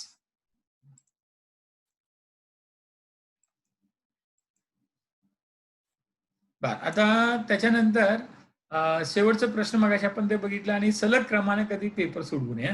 Practice करताना बघा पहिला प्रश्न घेतला आणि तिथनं सुरुवात केली आणि एकदम 80व्या प्रश्नापर्यंतच मी डायरेक्ट 2 तासात गेलो. Many times it is a suicide. तर ते टाळलं पाहिजे. त्याच्याऐवजी का टाळलं पाहिजे? तर सगळे उतारे काही सोपे असत नाहीत. आता आपण दिलेत तुम्हाला जे काही उतारे त्यातले बघा, काही उतारे 250 ते 300 शब्दांचे आहेत आणि काही उतारे 500-500 शब्दांचे आहेत. मग 250 ते 300 शब्दांच्या उतारावर 5 प्रश्न आणि 500-600 शब्दांच्या उतारावर सुद्धा 5 प्रश्न. म्हणजे जवळ-जवळ तुम्ही जर बघायला गेला, तुमच्याकडे एखादं चांगलं ऑब्झर्वेशन स्किल असेल, तर तुमच्या हातात पेपर आल्यानंतर तुमच्या लक्षात येईल, की नेमकं काय करायला पाहिजे. तर आपण काय करायचं, की एका पानावरचा जो उतारा असेल, तर शक्यता असेल, तर ते सगळे उतारे पटपट सोडवून घ्यायचे. आणि जे उतारे 1.5-1.5, 2-2 किंवा 3-3 पानावरचे असतात, तर ते नंतर सोडवायचे. अर्थात परत त्या उतारांचं वर्गीकरण करता आलं पाहिजे. सोपा उतारा कुठला, अवघड उतारा कुठला, फॅक्च्युअल उतारा कुठला, अॅनालिटिकल उतारा कुठला, म्हणजे अशा काही गोष्टी असतात आणि सराव केला की त्याचा आपल्याला फायदा होतो. आता हे इंग्लिशमध्ये थोडी दिलेलं आहे, ते नको जायला. पण मग आकलनच्या बाबतीमध्ये मगाशी जे सांगितले, ही समानुभूती, सर्जनशील विचार प्रक्रिया आणि भावनांचं समायोजन. उतार्यातनं ही 3 जीवन कौशल्य तपासली जातातच. त्याच्यामुळं आपण काय करायचं, की वर्तमानपत्र वाचत असताना किंवा टीव्हीवरच्या बातम्या बघत असताना किंवा परीक्षेची तयारी करण्याचे जे काही विषय आहेत, तर त्यांचं आकलन करून घेत असताना समानुभूती म्हणजे एम्पॅथी आपल्याकडे आलीच पाहिजे. तर आता कोरोना बाधित रुग्ण जो आहे, तर त्याच्याप्रती आपल्याकडे सहानुभूती असलीच पाहिजे. कितीही लॉकडाऊन किंवा सोशल डिस्टन्सिंग जरी ठेवलं, तर मानवतेच्या दृष्टिकोनातून त्यांची सेवा करणारे जे काही कोरोना वॉरियर्स आहेत, त्यांच्याबद्दल आपल्या मनात आदर असलाच पाहिजे. किंवा ते स्थलांतरित कामगार ते अक्षरशः 1200 ते 1500 किलोमीटर सायकल किंवा अशी चालत गेलेली लोकं आहेत, त्यांच्याबद्दल आपल्याकडं सहानुभूती असलीच पाहिजे. दयेची भावना नाहीये. दयाच्या भावनेपेक्षा सहानुभूती फार महत्वाची. आणि मग हा सगळा जो काही भाग आहे, तर जर समजा आपण अशा पद्धतीनं एकंदरीत निरीक्षण किंवा आपल्याकडं घडणाऱ्या घटनांच्याकडे बघायला लागलो, so generally it helps us आणि मग त्याचा आपल्याला फायदा होतो. त्याच्यानंतर पुढचं जर आपण बघायला गेलो, तर त्याच्यामध्ये अ, आकलनाद्वारे क्षमता परीक्षण केलं जातं. त्या 50 प्रश्नांमधल्या 10 उताऱ्यातल्या 50 प्रश्नातनं हे बघितलं जातं. मग याची तयारी करताना माझं वाचन कौशल्य. कारण शेवटी बघा, मगाशी आपण बघितलं की एका तासामध्ये मला 10 उतारे वाचायला जमलेच पाहिजे. आणि म्हणजे 6 मिनिटात एक उतारा केला पाहिजे. आणि 6 मिनिटात जर समजा उतारा मला जर यायचा असेल म्हणजे सोडवायचा असेल त्याचा, तर वाचन कौशल्य फार महत्वाचं आहे. आणि मग वाचन करताना नुसतं वाचणारी लोकं भरपूर असतात, पण त्यांच्या लक्षात राहत नाही किंवा मुद्दा लक्षात येत नाही. मग बरेच जण नुसते वाचत असतात, पण ते ग्रहण करत नाहीत. त्यामुळे ग्रहण करायला जमलं पाहिजे. आणि ग्रहण केलं तर मग त्याचा वापर करून उत्तरं शोधायला जमलं पाहिजे. त्याच्यामुळं आकलनामध्ये ह्या 3 बाबी आल्याच पाहिजे. मग वाचन कौशल्य, ग्रहण क्षमता आणि शोधन क्षमता. आता हे विकसित कसं करायचं ते आपण बघूया थोडक्यात. आता तिथं वाचन कौशल्य म्हणजे काय? तर एक मुद्दा लक्षात घ्या याच्यात, की आता मगाशी सांगितल्याप्रमाणे 6 मिनिटामध्ये मला सरासरी आपण धरून चालू 300 शब्द वाचायचे आहेत. आता 300 शब्द उतारायचे झाले. आता 5 प्रश्न असतील, तर एका प्रश्नाची जी ओळ असते त्याच्यात एक 10 ते 12 शब्द असतात. आणि आता मगाशी सांगितल्यामुळं जर कंपाऊंड एमसीक्यू असतील असे 3 दिले असतील, 4 आणि त्याचे परत पर्याय दिले असेल, तर त्याच्यात एक नाही म्हणायला गेला, तर एक 50 शब्द असतात. तर 300 शब्दांचा उतारा आणि 50 शब्दांचे असे 5 प्रश्न. 50 ने जास्तच होईल, 100 वर होतील म्हणा. हे 400 पकडूया आपण. तर सरासरी 6 मिनिटामध्ये मला 400 शब्द वाचायचे आहेत. मग काय होतं त्याच्यात 6 मिनिटामध्ये जर मला 400 शब्द वाचायचे असेल, तर मग मिनिटाला मला 125 शब्द वाचावे लागतात. मग खरंच मी मिनिटामध्ये 125 शब्द वाचू शकतो का? आणि मग मिनिटामध्ये 125 शब्द वाचण्याची शक्यता आहे का? Whether it is possible? मग आता आपण नेहमी काय करायचं, एक प्रयोग करायलाच पाहिजे, की घड्याळ लावून एखादा एखादा उतारा मी किती वेळात वाचू शकतो, हे बघायचं. आणि मग शक्यतो काय करायला पाहिजे, माझं तर स्पष्ट मत असं असतं, की उतार्यावरचा एक उतारा मला 6 मिनिटासाठी आहे. तर निम्मा वेळ उतारा वाचणं, निम्मा वेळ प्रश्न सोडवणं. मग 3 मिनिटामध्ये मला 400 शब्द वाचायचे. म्हणजे एका मिनिटामध्ये मला 125 शब्द परत आलेच. म्हणजे काही झालं तर मला मिनिटाला 125 शब्दाचा जर वेग आणायचा असेल आणि आता माझा जर समजा 50 ते 60 शब्दाचाच वेग असेल, तर तो वाढवायसाठी माझं वाचन वाढवलं पाहिजे. आणि मग हे वाचनाचे 2 प्रकार असतात. One is called as a stereoscopic reading and another is called as a telescopic reading. आता साधारणपणे आपल्याकडं आपण सगळेजण हे नेहमी स्टिरिओस्कोपिक रीडिंग करत असतो. म्हणजे काय करतो आपण, तर ती प्रत्येक शब्द म्हणजे एखादा शब्द घेतला त्यातला अक्षर वाचतो. त्या अक्षरावरती भर देतो. मग एखादा वाक्य घेतलं त्या वाक्यातल्या शब्दावरती भर देतो. आणि मग एखादा पॅराग्राफ घेतला की त्यातली वाक्य आली. मग अशा वेळेला आपण तो एक पॅराग्राफ दिसला, एक उतारा दिला, त्या उताऱ्यात अजून काही पॅराग्राफ असतील, 2-3 असतील समजा. तर त्यावेळेला माझ्या लक्षात आलं पाहिजे, की ह्या पॅराग्राफ मधली जी वाक्य आहेत, तर ती वाक्य कुठली आहेत? साधी वाक्य आहेत, मिश्र वाक्य आहेत, संयुक्त वाक्य आहेत. त्या प्रत्येक वाक्यातला कीवर्ड कुठला? त्या 2 कीवर्ड मध्ये मग प्रत्येक वाक्याचा कीवर्ड घेतला आणि 2-2 वाक्याच्या कीवर्ड मधला संबंध जोडायचा मी प्रयत्न करायला लागलो, की मग त्या ह्याच्यातनं माझ्याकडे जे पहिलं सांगितल्याप्रमाणे वाचन कौशल्य, ग्रहण क्षमता आणि शोधन क्षमता निर्माण होते.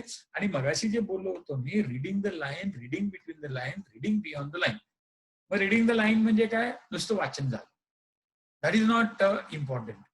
मग ते अनेक मी लोक बघितलेले आहेत, की अगदी एका मिनिटामध्ये आमच्या संस्थेमध्ये काही मुलांना मी टेस्ट घेतली होती, त्यावेळेला एका मिनिटामध्ये काही मुलांना 12-12 म्हणजे काय म्हणायचं त्याला ते 3-3 200-200 त्यांचे 300-300 शब्द एकाने ते वाचले होते. मग आता हे 300 शब्द जर समजा वाचायला लागला, तर त्याच्यातनंच त्याला ते अ, ग्रहण होईलच असं गॅरंटी नाहीये. आणि त्याच्यामुळं ग्रहण क्षमता म्हणजे रीडिंग कसं आहे, की रीडिंग द लाईन सोपं आहे. रीडिंग बिटवीन द लाईन हे जाणीवपूर्वक विकसित करावं लागतं. आणि रीडिंग बियॉन्ड द लाईन म्हणजे एखादा उतारा वाचला, त्यात दिलेली माहिती लक्षात घेतली आणि त्याचा सारांश लेखन करताना मी माझ्या स्वतःच्या शब्दामध्ये त्याचं सार जर किंवा सारांश लेखन मी करू शकलो, तर ते माझ्याकडे काय म्हणायचं त्याला हे आहे काय म्हणतात त्याला ते रीडिंग बियॉन्ड द लाईन मला जमते. त्यानंतर ह्या उतार्यावरचं जर बघायला गेला, ह्या काही बाबी दिलेल्या आहेत, तुम्ही बघितल्याच असतील. पुढचा मुद्दा जर बघितला, तर ते वेळ पाळायलाच पाहिजे. प्रश्न बघायला पाहिजे, प्रश्नांचं हे आहे. त्यात उतार्याचं रचना असते, शीर्षक असतो, मध्यवर्ती कल्पना, आशय, सारांश. त्यातलं महत्वाचं वाक्य, कल्पना कुठल्या, शैली आणि दर्जा ओळखायला शिकलं पाहिजे. बऱ्याच वेळेला आपल्याला ते उतारा दिलाय म्हणून आपण ते वाचायचं म्हणून वाचत असतो. पण ते उतार्याचा प्रकार कुठला, त्याची शैली काय आहे, त्याचं काय म्हणतात त्याला ते सूर त्या उतार्यातला सुद्धा महत्वाचा असतो. सकारात्मक, नकारात्मक, का आणखी काय आहे. तर हे सगळं जरा बघायला आपल्याला शिकलं पाहिजे. त्याच्यानंतर बघा हे इथं जे दिलेलं आहे, तर त्याच्यात 50 प्रश्न उतार्यावरील आकलनावरती आणि उतार्यांची संख्या 10, सरासरी 5 आणि उतार्याचे 3 प्रमुख भाग आहेत, ओळख, मुख्य आणि आशय, निष्कर्ष. आणि प्रॅक्टिस करताना आता उतारा 2 भाषेत असतो. मग प्रॅक्टिस करताना जर समजा तुम्ही मराठी भाषेत करत असाल, तर सातत्याने त्यातच करायला पाहिजे. आणि बरीच पोरं काय करतात, ते वाचायला चांगलं वाटते म्हणून मराठीतही वाचतात आणि इंग्लिशमध्ये सुद्धा वाचतात. So that won't be useful कारण you will be wasting lot of time. तर त्याच्या वेळेला आपण काय करायला पाहिजे, एकच भाषा कुठली तरी निवडायची, त्यातच हे करायचं. आणि अपवादात्मक स्थितीमध्ये बऱ्याच वेळेला उताराचा जो प्रकार असेल त्याच्यानुसार, समजा एखादा उतारा ॲटॉमिक स्ट्रक्चरवरचा आहे किंवा केमिकल रिएक्शनवरचा आहे. मग त्यासाठी जर समजा आपण मराठीत वाचत बसलो, तर अनेक वेळेला ते कन्सेप्च्युअल अंडरस्टँडिंग होत नाही. That time you can go for the bilingual तयारी करायला लागणारच. त्यावेळेला you can go for the English. पण हे करत असताना तुम्ही एक कुठली तरी भाषा निश्चित करायची आणि अवघड वाटेल तर त्यावेळेला त्या दुसऱ्या भाषेचा आधार घ्यायचा. आता हे इथं जरा थोडं तुमच्यासाठी काही सांख्यिकी माहिती आहे. 7 परीक्षा झाल्या आणि मग आतापर्यंत एमपीएससीने उताराचं जे 2013ला काय केलं त्यांनी, एकूण 13 उतारे विचारले होते. 50च प्रश्न होते. 125 मार्क होते. पण त्याच्यात काय केले 10 आकलनावरचे आणि 3 भाषेवरचे आले. आणि त्यात सुद्धा प्रश्न बघा 41 आणि 9. जर समजा तुम्ही आता बघायला गेला, तर आतापर्यंत आकलनावरती सगळ्यात जास्त प्रश्न 2013ला होते 41, 10 उतार्यावरचे. आणि सगळ्यात कमी प्रश्न भाषेवरती त्याच वेळेला होते, भाषिक कौशल्यावरती. आणि त्यात सुद्धा 2 इंग्रजी उतारा आणि 1 मराठी उतारा होता. आणि मराठी उतारावरती 5 होते आणि 2 छोटे-छोटे इंग्रजी उतारे दिले होते, त्याच्यावरती प्रत्येकी 2. तर असं 9 विचारलं होतं. त्यानंतर 2014 आणि 2015ला जर तुम्ही बघायला गेला, तर उतारांची संख्या कमी होत गेली. 13ला 12 होती, 14ला म्हणजे 13ला 13 होती, 14ला 12 झाली, 2015ला 11 झाली. आणि इकडे प्रश्न संख्या बदलताना तुम्हाला दिसेल. तर सगळ्यात कमी प्रश्न सर्वसाधारण आकलनाचं हे 2015च्या परीक्षेमध्ये होते. आणि 32 प्रश्न त्यावेळेला होते आणि भाषेवरती सगळ्यात जास्त त्यावेळेला प्रश्न विचारले गेले होते. 18 प्रश्न होते. आणि मग भाषा याच्यावरती. नंतर जर बघायला गेलात 2016 आणि 17ला 10-10 उतारे जे आहेत तेच विचारले गेले. 7 सर्वसाधारण आकलन, 3 भाषेवरती आणि मग 35-15 वितरण होतं. आणि आता गेली 2 वर्ष 2018 आणि 19 वरती 10 उतारे येतात. भाषिक उतारे 2, एक मराठीचा, एक इंग्लिशचा 5-5 मार्काला आणि 8 उतारे हे वेगवेगळ्या ह्याच्यावरती, वेगवेगळ्या विषयावरती विचारले जातात. आता हे विषय सुद्धा आपण इथे घेतलेले आहेत आपल्या माहितीसाठी. आता उताराचा विषय जो असतो ते कुठले-कुठले असतात. मग याच्याबद्दलची थोडी माहिती दिलेली आहे. आणि जर तुम्ही 2019 म्हणजे गेल्या वर्षीचा पेपर जर बघितला, तर त्यातले जे 50 प्रश्न होते 10 उतार्यावरचे, ते विषय असे होते. तर अणुवस्तुमान आणि त्या अणूतली डेन्सिटी किंवा घनता याच्यावरचा एक प्रश्न होता. गंध चिकित्सा म्हणजे एक पॅराग्राफ दिला होता, की ज्याच्यामध्ये वासावरनं रोगाचं निदान करायचं आणि उपचार करायचे.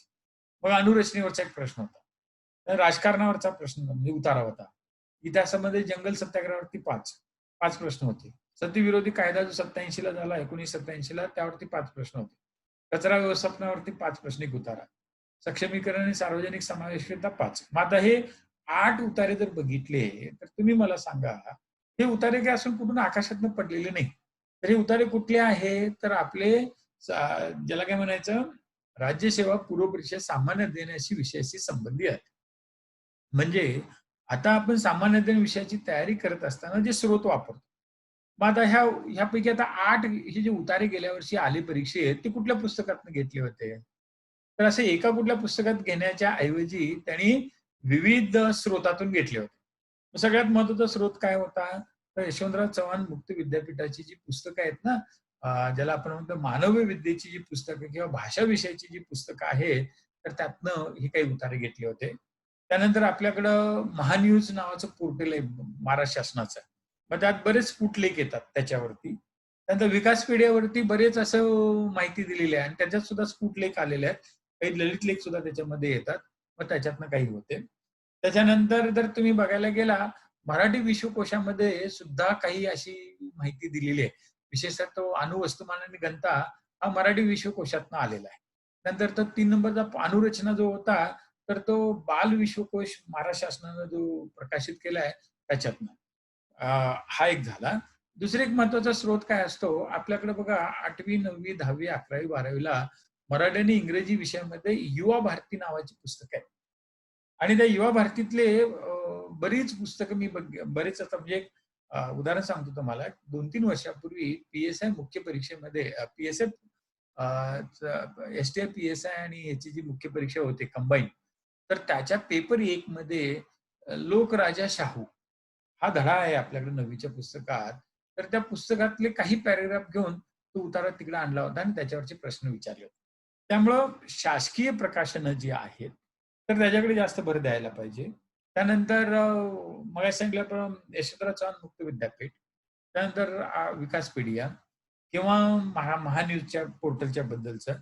त्यानंतर काही असे प्रतिष्ठित संपादकीय किंवा लेख जे विश्वकोशात लिहिले गेलेले आहेत त्याच्याबद्दल. आणि हे सगळं त्यातनं आलेलं असल्यामुळं आपल्याला काय, की बघा शेवटी हे सगळं वाचण्याचं हे सगळे उतारे सगळा 6 मिनिटाचा खेळ आहे. मग त्या 6 मिनिटामध्ये त्याचं ते आकलन करायचं, ग्रहण करायचं आणि शोधन करायचं. हे जमलं पाहिजे आपल्याला. त्यामुळे वाचण्याचा वेग वाढवण्याबरोबरच आपल्याला एकंदरीत प्रश्न कसे येतात आणि उतारे फॅक्च्युअल की एनालिटिकल असतात किंवा फिलॉसॉफिकल असतात, हे थोडं बघायला पाहिजे. अगदी तो 9वा मराठी भाषेवरचा जो आदिवासी संस्कृतीवरचा प्रश्न होता, तो सुद्धा अतिशय उद्बोधक उतारा दिला होता. आणि इंग्लिश लँग्वेजवरती सुद्धा तर लँग्वेज नेमकी काय आहे? त्याच्यावरच्या 5 प्रश्नांसाठी एक उतारा विचारला होता. तर हे 2019 मध्ये. आता हे मी का सांगतोय तुम्हाला? तर सगळ्यात महत्त्वाचं असं आहे, की आपली तयारी ही परीक्षाभिमुख जर करायची झाली, तर गेल्या परीक्षेच्यामध्ये काय येऊन गेलेलं आहे. तर त्याचा आधार हा सातत्याने घेतला पाहिजे. त्याच्यामुळे डेव्हिएशन होत नाही. प्रॉडक्टिव्हिटी वाढते, कन्स्ट्रक्टिव्हिटी वाढते आणि पास व्हायची किंवा उत्तीर्ण होण्याची शक्यता वाढत जाणार. 2018चं बघा. सामाजिक सुधारणा किंवा मानवी वंशाचे वितरण, हरित क्रांती, मग व्यापारावरती, परकी व्यापारावरती होता. त्यानंतर माणसाची दृष्टी जी आहे त्याच्याबद्दल. त्यानंतर परागीकरण, आम्लपर्जन, चरित्र उतारा. मग आता हे जर बघायला गेला तर आपलं बघा इतिहास, भूगोल, पर्यावरण, सामान्य विज्ञान आणि अर्थव्यवस्था आणि राजकीय व्यवस्था हे जे राज्यसेवा पूर्व परीक्षेचे जे टॉपिक आहे त्याच्यातली सगळी गोष्ट. आता हे आम्लपर्जन्य हा उतारा जर समजा आपण काय आहे, की आतापर्यंत एम-पी-एस-सीने विचारलेले जे उतारे आहेत, ते सगळ्यांचा आपण अभ्यास जर केला, सामान्यतः पेपर 1 ला पूर्व परीक्षेतच नव्हे, तर मुख्य परीक्षेमध्ये सुद्धा त्याचा आपल्याला फायदा होतो. So likewise we should pay attention. आणि मग हे 10 उतारे होते. तर हे जे 20 उतारे जे विचारले गेलेले आहेत 18 आणि 19 मध्ये, त्या 20च्या 20 उतार्यांचा आपल्याला राज्यसेवा पूर्व परीक्षेच्या सामान्य दिन पेपर 1 मधल्या काही प्रश्नांची उत्तरे शोधण्यासाठी निश्चितच फायदा होतो. 2017चे उतारे सुद्धा तसेच होते. मग इथं सुद्धा बघा प्रबोधन, सामाजिक प्रबोधनावरचा एक उतारा होता. काही संकल्पना मांडलेल्या होत्या विज्ञानातल्या, पर्यावरणाबद्दल होता, दारिद्र्यावरचा एक होता. त्यानंतर विज्ञानातला हा ध्वनीचा तरंग, त्याचा वेग किती असतो, परावर्तन किंवा इको याच्यावरचा. त्यानंतर आता हायब्रिडायझेशन, संकरीकरण कसं केलं जातंय आणि रासायनिक प्रयोगाच्या बद्दल ते विचारलं होतं. मग त्यामुळे जर ह्या 7 उतारांच्या मध्ये जर तुम्ही बघायला गेला, हा रासायनिक प्रयोग, संकरीकरण, ध्वनी तरंग, पर्यावरण आणि संकल्पना सुद्धा ती याच्या बायोडायव्हर्सिटी बद्दलचीच होती. म्हणजे 7 पैकी 5 उत्तरे हे विज्ञान किंवा पर्यावरणाशी संबंधित होतात.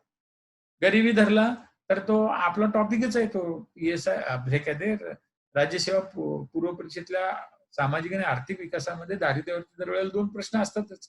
मग हा एक महत्वाचा भाग. 8वं परत ज्ञान विज्ञान बद्दल आहे.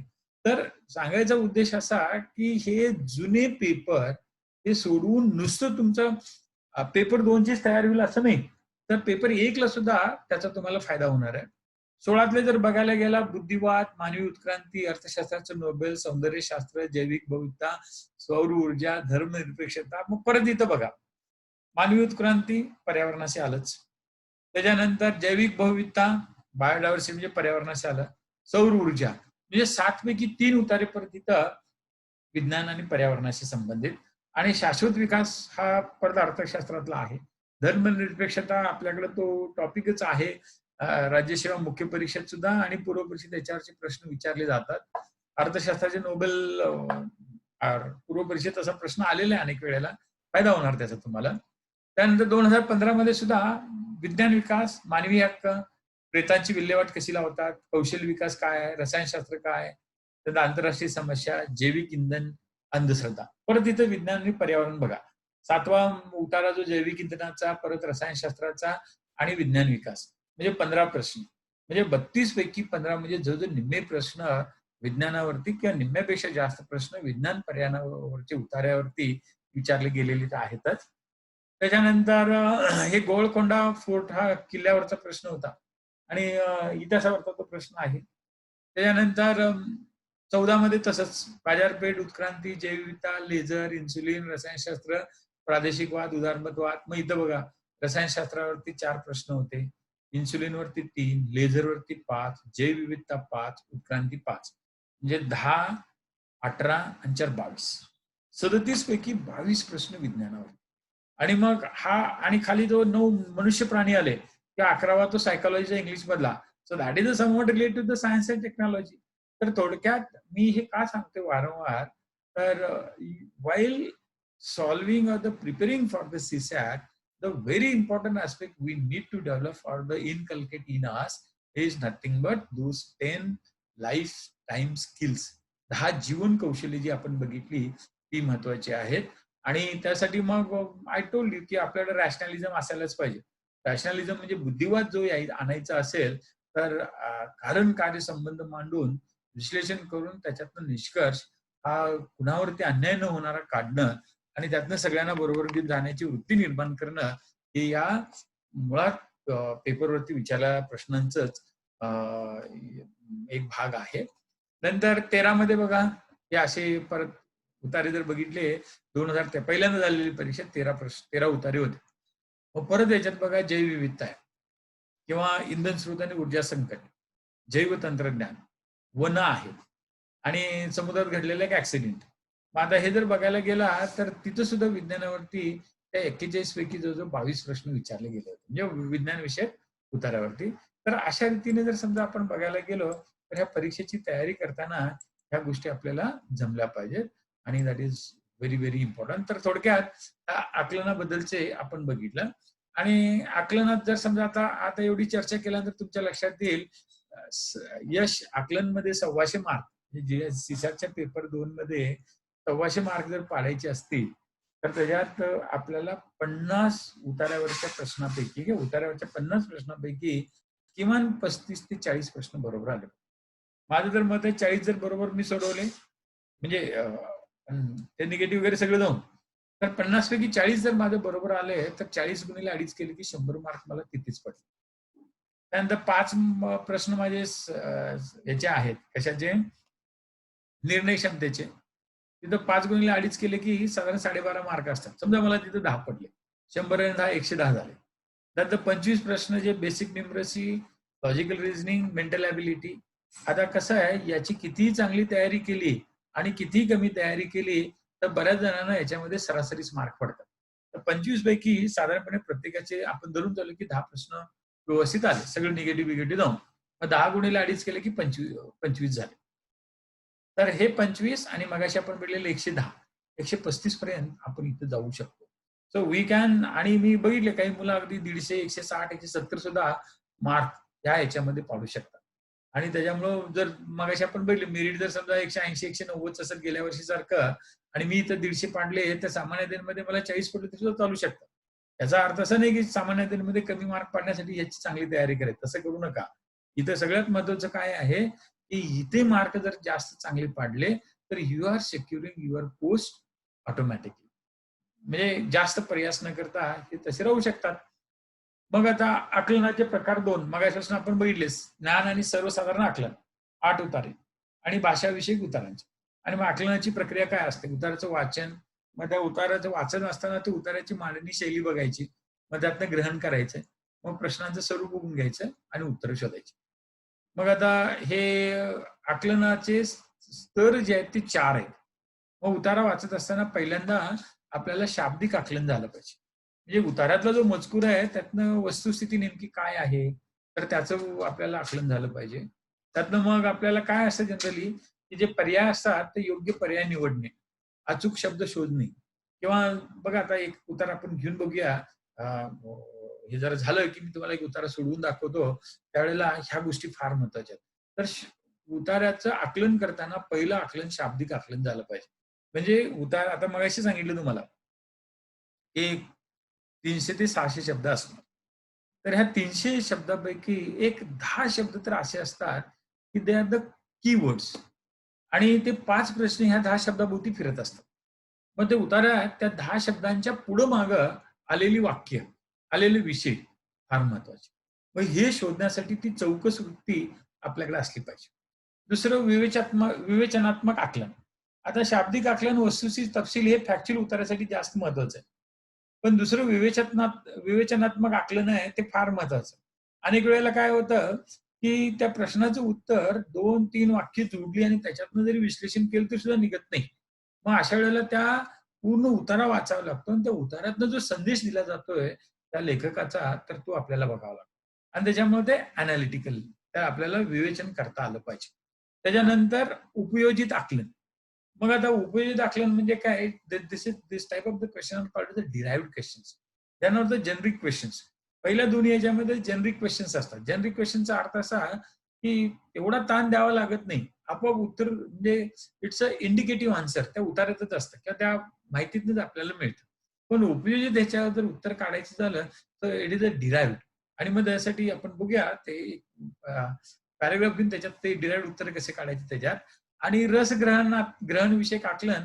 So that is again another important aspect the where the questions are based.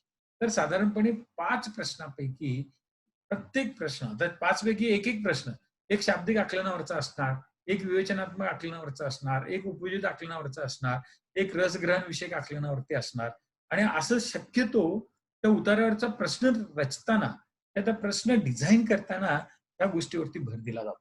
आणि त्याच्यामुळं उतारा वाचताना ह्या गोष्टी महत्वाच्या आहेत. ते लक्षात घेऊनच आपण तयारीकडे बघितलं पाहिजे.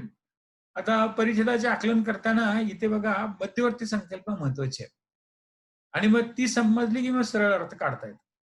आणि मग बाकीच्या ह्याच्यात. मग मगाशी जे सगळं सांगितलंय, हे सगळं शक्य व्हायला लागलं, की तुमचा वाचन वेग आणि वाचन कौशल्य वाढतं.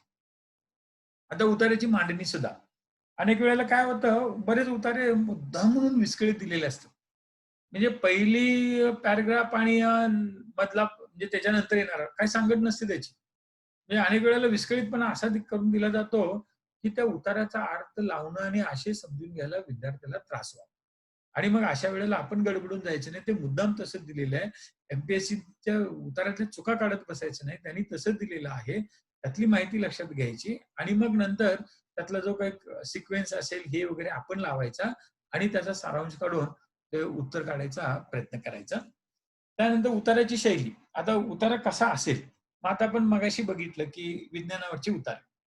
तर त्यांची शैली म्हणजे सगळं फॅक्च्युअल असतं. ते तिथं काय असं वेगळं म्हणजे अलंकारिक भाषा वगैरे असला काही प्रकार असत नाही.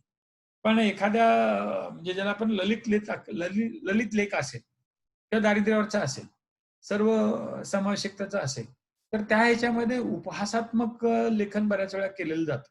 त्यामुळे शैली ही एकंदरीत उताराची संकल्पना मांडण्याची पद्धत आणि सूर त्या संकल्पनेचा भाग असतो आणि लिखाण आकर्षक आणि प्रभावी होण्यासाठी त्या दोघांचा योग्य मिलाप करूनच त्याची रचना केलेली असते.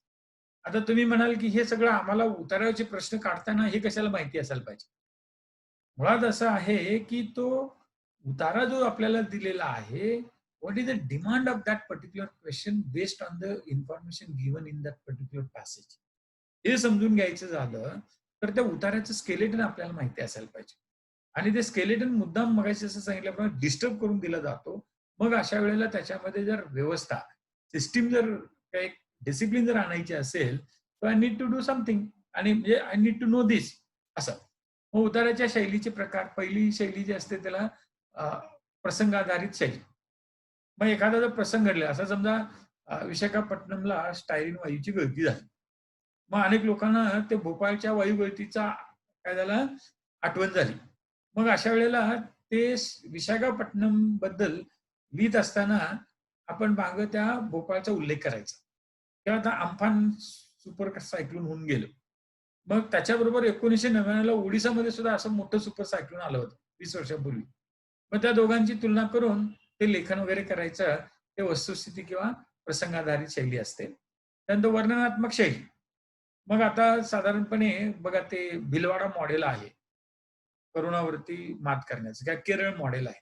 मग त्या केरळ आणि भिलवाडा मॉडेलमध्ये कशाप्रकारे कोरोनावरती कंटेनमेंट केलं गेलं ते लिहिलेलं असतं. विश्लेषणात्मक किंवा पृथक्करणात्मक शैली. मग आता बऱ्याच वेळेला कसं असतं, की कामात बदल म्हणजे विश्रांती. असं एक वाक्य घेणार आणि ते वाक्य अशा पद्धतीने रंगवून सांगितलं जाणार, उदाहरणं दिली जाणार, की जेणेकरून तुम्हाला ते पटावंच. असा वगैरे. त्यानंतर वादविवादात्मक शैली. बघा बऱ्याच वेळेला काय असते, आपले जे विचारवंत आहेत, ते ज्याला आपण म्हणतात थिसिस, अँटिथिसिस आणि सिंथेसिस. एखादा मुद्दा मांडतात, किंवा त्याला वाद म्हणायचं. मग त्याला प्रतिवाद करणारे मतं येतात. म्हणजे लेखक स्वतःच मांडतो. एक मुद्दा असेल तो वादाचा असणार. म्हणजे इट्स अ सिंपल स्टेटमेंट. वाद इथं याचा अर्थ भांडण नाही. वाद म्हणजे एक केलेलं कथन. मग त्या वादाला प्रतिवाद म्हणजे प्रतिकथन असणार आणि मग त्या दोघांचं स्वॉट एनालिसिस करायचं. तर मांडलेला मुद्दा, त्याच्या जमेच्या बाजू, त्यातल्या त्रुटी आणि त्याची सांगड घालून ह्यांच्यातनं सिंथेसिस काय होईल ते बघायचं आणि अशा पद्धतीनं ते उतारे असतात. आणि गेल्या वर्षीच्या 23 उताऱ्यामध्ये असे वादविवादात्मक शैलीचे, विश्लेषणात्मक किंवा पृथक्करणात्मक शैलीचे, वर्णनात्मक शैलीचे आणि प्रसंगाधारित शैलीचे सगळ्या प्रकारचे उतारे आलेले आहेत. आणि त्याच्यामुळे मग आता आपण ते 23 उतारे सोडवताना पहिल्यांदा तुम्हाला त्या शैलीचं प्रकार किंवा हे बघायला थोडं जमलं पाहिजे. आता उतार्यातले सूर असतात. बऱ्याच वेळेला सूर समजला, की मग उत्तर काढायला सोपं जातं. मग सकारात्मक सुराचा कुठला आणि आपल्या लक्षात येतं ते नकारात्मक कुठला, तटस्थात्मक सूर कुठला. मग आता बऱ्याच वेळेला कसं आहे, की आपल्याकडं बरीच मुलं यू-पी-एस-सीची किंवा एम-पी-एस-सीची तयारी करताना everybody try to read Hindu, Indian Express. मग आता काही जण फ्रंटलाईन वाचतात किंवा ई-पी-डब्ल्यू आहे, मेनस्ट्रीम आहे, त्यांचं वाचन करतात किंवा योजना आहे, कुरुक्षेत्र आहे. आणि रिमेंबर की ही आता जी मी नावं घेतली, ते सगळं वाचायलाच पाहिजे आणि उतार्यासाठी ते फार महत्वाचं आहे. काही-काही उतारे ते योजना मासिकातले आलेले आहेत. कुरुक्षेत्रमधले आलेले असतात. ई-पी-डब्ल्यू मधलं पूर्ण उतारा घेत नाहीत, थोडाच त्याचा हे घेतात. त्यानंतर हिंदूचं एडिटोरियल असेल, इंडियन एक्सप्रेस मधली माहिती असेल आणि मग जर आता ही सगळे जे स्रोत सांगितले मी, त्यातला सकारात्मक सूर कुणाचा आहे? तर आता टाइम्स ऑफ इंडिया जर तुम्ही घेतलं, तर it is a pro establishment. सत्तेत कुणी असू दे, काँग्रेस असू दे, भाजप असू दे, आणखी कुणी असू दे, तर ऑल्वेज त्यांचा ते प्रो एस्टॅब्लिशमेंट असतं. आणि मग त्यात ती प्रशंसा केली जाते. मग आता उद्धव ठाकरेंची प्रशंसा केली जाणार, मागं ते फडणवीस होते त्यांची, मग नंतर त्याच्या अगोदर कोण होतं त्यांची. So they do that. मग म्हणजे एखादा मुद्दा घ्यायचा आणि त्याचं समर्थन करायचं. मग लॉकडाऊन केलं ना, लॉकडाऊन लय भारी. म्हणून जर समजा आपण त्याच्यावरती लेख लिहिला, तो सकारात्मक झाला. आता लॉकडाऊनमुळं काय प्रॉब्लेम झाला? लोकांचे काय हाल झाले? निर्मला सीतारामननी सांगितलं, की आपल्या देशामध्ये 8 कोटी स्थलांतरित कामगार भारतातल्या विविध राज्यांमध्ये आहेत. ते पॅकेज 20 लाखातलं जे होतं, 12.5 लाख तर त्याने अगोदरच वाटले होते. त्यानंतर 7.25 कोटीचं जाहीर करताना त्यांनी ती आकडेवारी दिली होती. आणि काल ज्या चर्चा झाल्या, तर त्याच्यात सांगण्यात आलं, ज्यांनी भारताचा इकॉनॉमिक सर्व्हे तयार केलाय. सुब्रमण्यम कृष्णमूर्ती सुब्रमण्यम म्हणून आपल्या ही जे इकॉनॉमिकल ॲडवायझर. तर त्यांनी काय सांगितलं, भारतामध्ये 40 लाखच स्थलांतरित मजूर आहेत.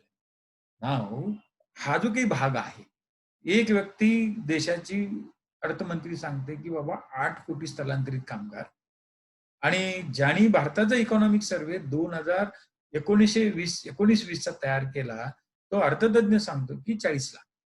मग आता ह्यातनं कन्फ्युजन तयार होतं. मग पी. चिदंबरम लगेच त्याच्यावरती नकारात्मक भाष्य करतात. आणि मग त्या ह्याच्यातनं ताळमेळ त्यांच्यातला दिसत नाही. मग आता काही लोक कसे असतात, नकारात्मक नाही, तटस्थ राहायचे.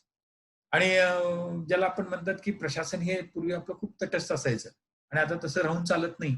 आणि मुळात बघा, कोरोना मुंबईमध्ये कंटेनमेंट करताना ही प्रशासनाची तटस्थता जी सुरुवातीला होती, त्याच्यामुळे हे आता वाढत चाललेलं आहे. And now they have to do some active thing. तर हा सगळा जो काही भाग आहे, तर त्या उतार्यातल्या माहितीतनं हे नेमकं काय चाललंय? म्हणजे आता बऱ्याच वेळेला जे संपादकीय येतात.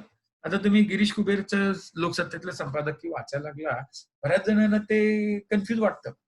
त्यानंतर ते श्रीराम पवारचं लोकसत्तेतलं हे सकाळमधलं जर संपादकीय वाचला, ते लोकमतचा असेल. मराठीतल्या वेगवेगळ्या वर्तमानपत्रांची जर संपादकीय वाचायला लागला, की सूर जे असतात, बऱ्याच वेळेला मला असं दिसतं, की त्याच्यात कंटेंट कमी असतं.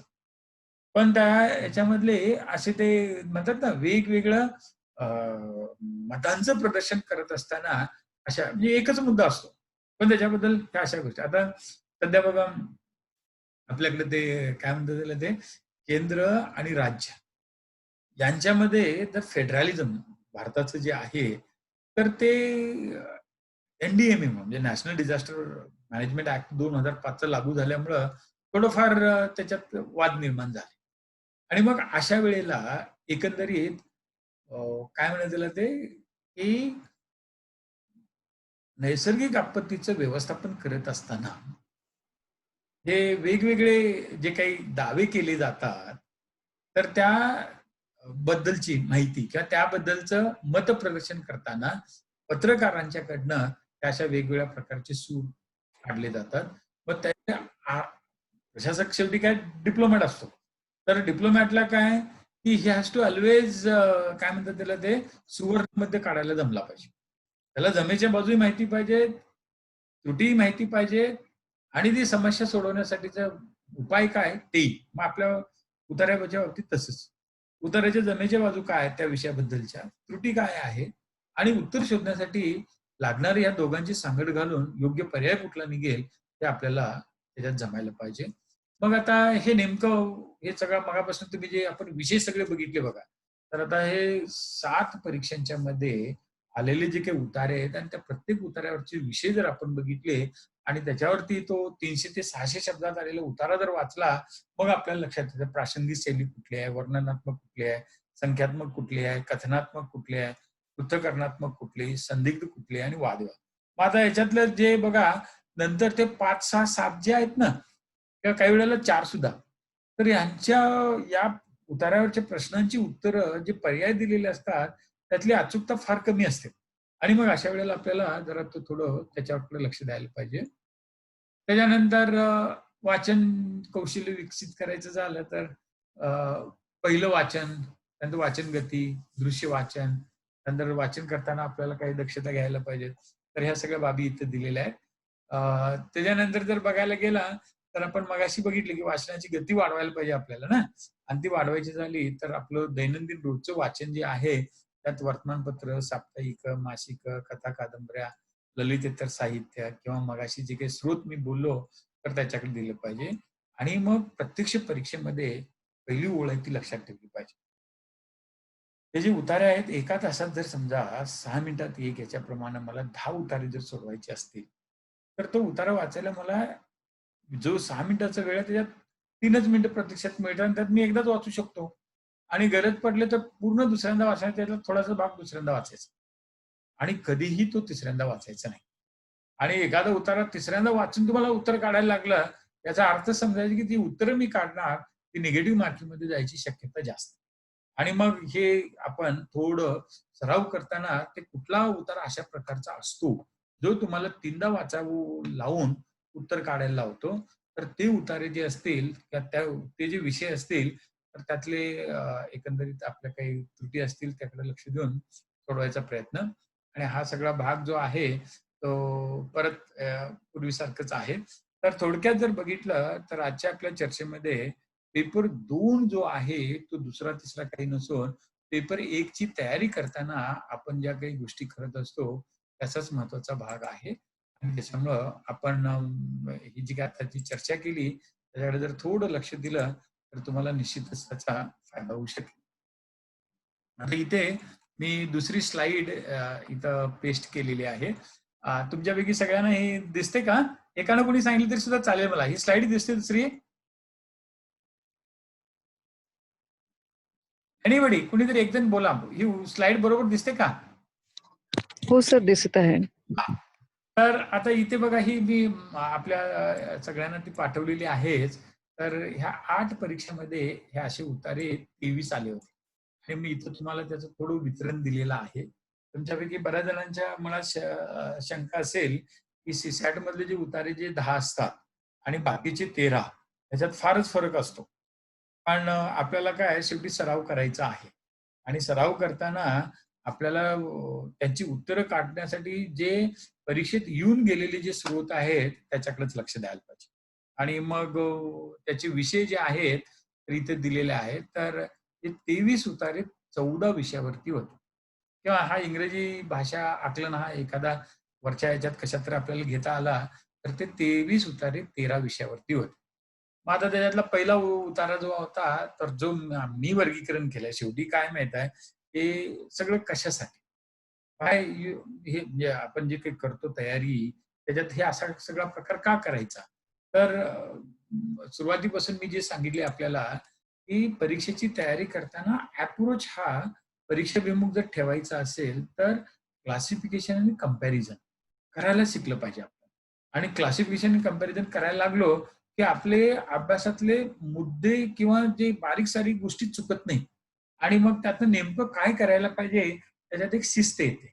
आणि एकदा शिस्त आली, की बघा शेवटी कुठलीही गोष्ट काही झाली, तर ती प्रॉडक्टिव्ह असलीच पाहिजे. मग ती उत्पादकता जर वाढवायची असेल आणि त्यातनं एफिशियन्सी कमी इनपुट, जादा आउटपुट जर करायचं असेल, तर we need to do all this things. आता काही जणांचं काय वाटेल, की आता हे जे वर्गीकरण मी केलेलं आहे. काही जणांना त्याच्यात वेगळ्या पद्धतीने करता येईल. हे आपल्याला करता येतं. आता हे मी काय केलं, की त्या आशय लक्षात घेतला उतार्याचा, त्याच्यानुसार वर्गीकरण केलं. आता दुसरं काय करतील, की मगाशी भेटलं ना फॅक्च्युअल उतारा, वर्णनात्मक उतारा, प्रासंगिक उतारा, त्यानंतर भावनात्मक उतारा किंवा वादविवादात उपहासात्मक उतारा. ते सूर, शैली या सगळ्यांचा वापर करून आपल्याला ते करता येतील. पण मी इथं आशयानुसारच केलेलं आहे. मग आता इथं आपण हा पहिलाच उतारा घेऊया. आणि हा तसं जर बघितलं आपल्या सगळ्यांच्या जिव्हाळ्याचा किंवा आवडतं व्यक्तिमत्व. आणि मग हा शिवाजी महाराजांच्या वरचा गेल्या वर्षीचा हा उतारा आहे. आणि मग हा जर उतारा जर तुम्ही बघितलं तर आता निरीक्षण पहिल्यांदा आपण बघा महेश सांगितलं, की आपल्या हातामध्ये ही 64 पानं येणार. आणि 64 पानं आली, की त्या 64 पानापैकी कुठलं पान जे आहे म्हणजे काय म्हणतात त्याला ते एखादा उतारा किती पानामध्ये आहे, तर ते सुद्धा आपल्याला त्या पानातल्या म्हणजे ह्या मजकुरावरून लक्षात यायला पाहिजे. आता ह्या उतार्यामध्ये 2 पॅराग्राफ आपल्याला पहिल्यांदा दिसतात. वाचायला सुरुवात करायच्या अगोदर 2 दिसले आणि त्याच्या खाली आपल्याला 5 प्रश्न दिसतात. आता हे 5चे 5 प्रश्न सगळे म्हणजे प्रश्नार्थी वाक्य आहेत. पण दे आर नॉट काय म्हणतात त्याला ते कंपाउंड एमसीक्यू नाहीये. मग अशा वेळेला माझ्याकडे 6 मिनिटं आहेत. मग या 6 मिनिटांमध्ये पहिली जी हे अर्धं पान जे वाचायचं आहे त्यासाठी माझ्याकडे 3 मिनिटं आहेत आणि खालचं सोडवण्यासाठी 3 मिनिटं. आता हे सगळं जर बघितलं तर ह्या ह्याच्यात कसं झालंय, एक लाईन घेतली तर त्याच्यात 13 शब्द येतात. आणि मग ह्या लाईनी जर बघितल्या तर साधारणपणे काहीतरी 12-13 लाईनी दिसतात. म्हणजे हा उतारा जो आहे तो रफली 300 शब्दांचा मानूया. आणि मग अशा वेळेला कसं आहे, की शेवटी ह्या प्रश्नास आपल्याला उतार्यातलं पूर्ण ग्रहण केलं आणि आकलन केलं आणि मगच तुम्ही उत्तर काढले म्हणून जादा मार्क पडणार असंही नाही. आणि तुम्ही न वाचता उत्तरच नुसतं काढलं आणि ते अचूक आलं म्हणून तुमचा प्रश्न मार्क रद्द होतो असं सुद्धा नाहीये. आणि त्याच्यामुळं ह्या प्रश्नाची उत्तर काढताना शक्यतो आपल्याला अप्रोच कसला असला पाहिजे. तर अनेक जणांचं म्हणणं असं असतं, की इव्हन काही वेळेला मला सुद्धा ते पटतं, की आपण पहिल्यांदा प्रश्न वाचावेत आणि नंतर उतार्याकडे जावं. आणि ही पद्धत बऱ्याच वेळेला जास्त प्रॉडक्टिव्ह आहे. मग आता कारण काय होतं, की वेळेची मर्यादा असल्यामुळं नेमकं कशावरती भर द्यायला पाहिजे वाचताना किंवा उत्तरातले कुठली माहिती आपण लक्षात घेतली पाहिजे, हे बघायचं झालं तर त्याचा आपल्याला फायदा होणार. मग आता इथं पहिलं जर प्रश्न आपण बघूया. पहिला प्रश्नात काय आत्मविश्वास गमावलेल्या समाज मनात आत्मभान जागृत करणे, अन्याय करणाऱ्या परकीय राजकर्त्याविरुद्ध दंड थोपटून समाजाला ताटमानेने उभे करणे शिवाजी महाराजांचे डॅश डॅश होते असं दिले. म्हणजे आता एकंदरीत हे वाक्य बघितलं, शिवाजी महाराजांचं काय होतं हे विचारलेलं आहे. आणि मग पर्याय जरी मी वाचत गेलो तर त्यातनं थोडा आयडिया येईल. नंतर शिवरायांचे कोणते गुण मराठ्यामध्ये कायम घर करून राहिले. मग आता उतारा वाचताना पहिल्यांदा काय करणार, की शिवरायांचं नेमकं पहिल्या वाक्यात जे विचारलेलं आहे ना, ते कार्य काय होतं? दुसरं काय शिवरायांचे गुण कुठले मराठ्यांच्या मध्ये त्यांनी ह्या उतार्यात दिलेले आहेत ते बघायचं. नंतर महापुरुषासंदर्भात आपले कोणते कर्तव्य असायला पाहिजे, लेखकाचं मत मांडा. मग यात लेखकाने त्याच्याबद्दल काय म्हटलेलं आहे. त्यानंतर शिवाजी महाराजांचे मन कोणत्या कारणासाठी उदार होते, मग ते दिलेलं असणारच. आणि छत्रपती शिवाजी महाराजांना आपले जीवित कार्य सिद्ध करून दाखवण्यासाठी किती काळ लागला. म्हणजे आता 5 प्रश्न आहेत आणि 5 त्याच्यातले मुद्दे आले. मग पहिला मुद्दा काय, की परकीय राज्यकर्त्याविरुद्ध दंड थोपटून समाजाला ताटमानेने उभे करणे हे शिवाजी महाराजांचं कार्य होतं, ध्येय होतं, असलं वगैरे विचारलंय. मग ते बघणार मी. दुसरं काय आहे, की मराठ्यात त्यांनी कुठले गुण म्हणजे शिवरायांचे कोणते गुण मराठी माणसामध्ये आहेत, ते विचारलेलं आहे. नंतर महापुरुषासंदर्भात प्रत्येक व्यक्तीचं कर्तव्य काय पाहिजे त्याच्याबद्दल आहे. आणि शिवाजी महाराजांचं मन कोणासाठी उदार होतं ते विचारलेलं आहे. आणि महाराजांचं जीवित कार्य सिद्ध करण्यासाठी किती काळ लागला. मग आता काय झालंय, की पहिला प्रश्न आणि 5वा प्रश्न त्या म्हणजे उतारा न वाचता सुद्धा पहिला आणि 5वा प्रश्न जर मी बघितला, तर त्यावेळेला मला लक्षात येतं, की ते 5व्या प्रश्नात छत्रपती शिवाजी महाराजांना आपले जीवित कार्य सिद्ध करून दाखवण्यासाठी किती काळ लागला. आणि मग हे जीवित कार्य इकडे लागू पडतं, असं लक्षात येईल तुमच्या. मग आता आपण प्रत्यक्ष उतारा वाचायला जाऊया.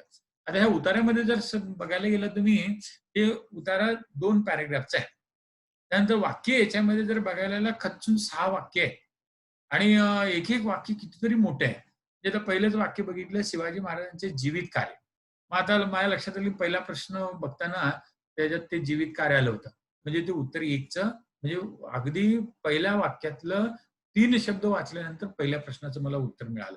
शिवाजी महाराजांचे जीवित कार्य पायाखाली तुडवल्या गेलेल्या व आत्मविश्वासाने गमावून बसलेल्या मृतप्राय समाजाला शुद्धीवर आणणे.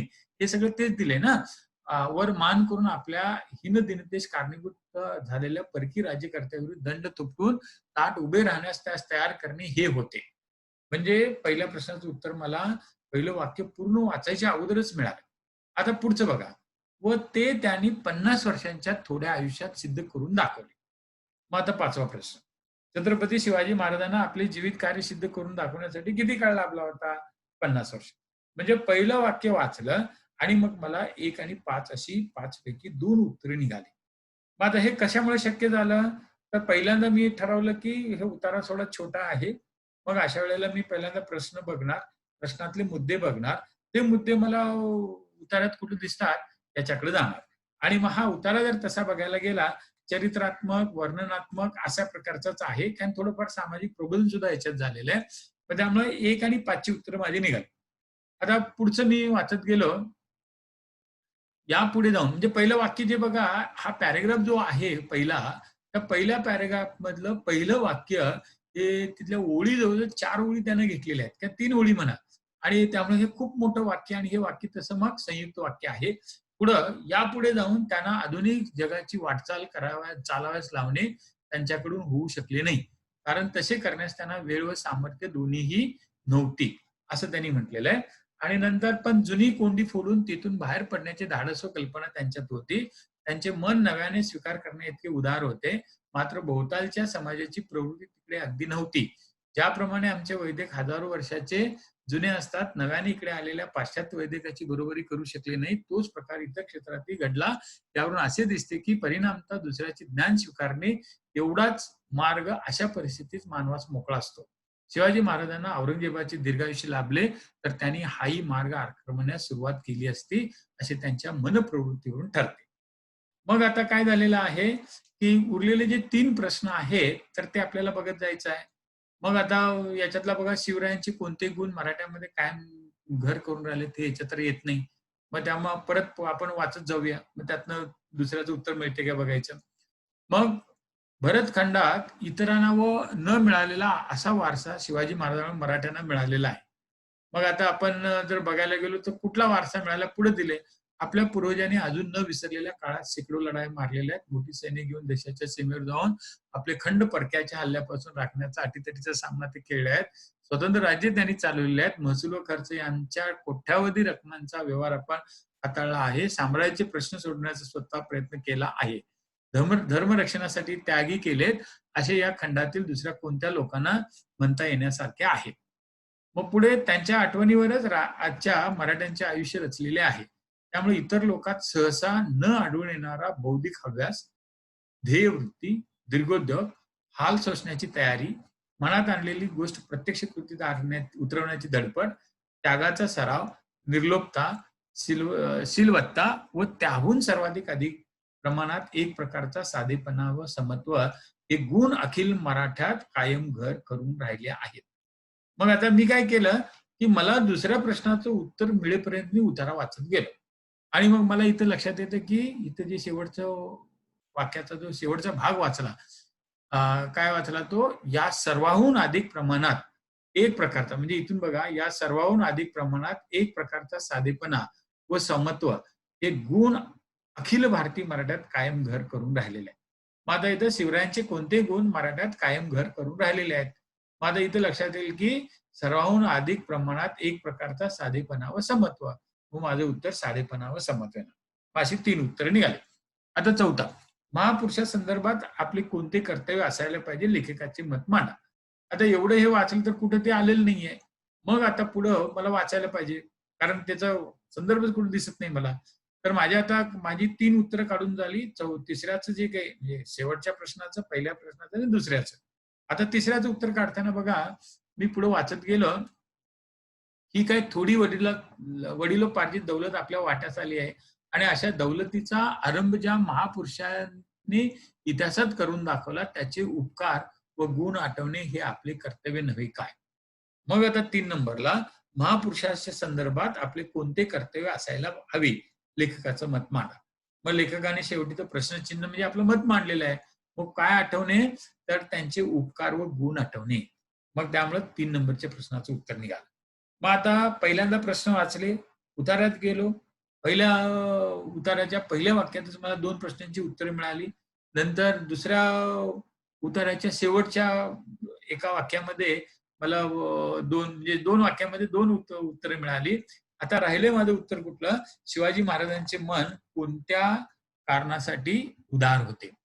मग आता इथं जर पहिल्या ह्याच्यातच गेला तिथं आहेच ते. म्हणजे आता हे जर बघितलं, जुनी कोंडी फोडून तिथून बाहेर पडण्याचे धाडस व कल्पना त्यांच्यात होती. त्यांचे मन नव्याने स्वीकार करणे इतके उदार होते. मग आता नव्या विचारांचा स्वीकार करण्यासाठी मग 4चं उत्तर 3 आलं. तर अशा पद्धतीने जर समजा आपण करत गेलो तयारी, म्हणजे सराव करताना असंच जर करत गेलो, त्याचा आपल्याला फायदा होईल. आणि मग इथं आज मला वाटतं, की आपल्याला अ, बऱ्यापैकी आपण याची चर्चा केलेली आहे. आणि तुम्हाला कुणाला काही जर समजा याच्याबद्दल काही प्रश्न असतील तर विचारा. अदरवाईज आपण इथंच थांबूया. कोणाला काही प्रश्न विचारायचे तुमच्यापैकी?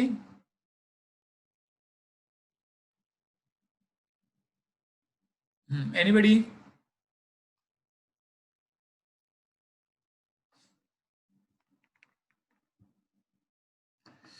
बर, आता मग आपण इथंच थांबूया.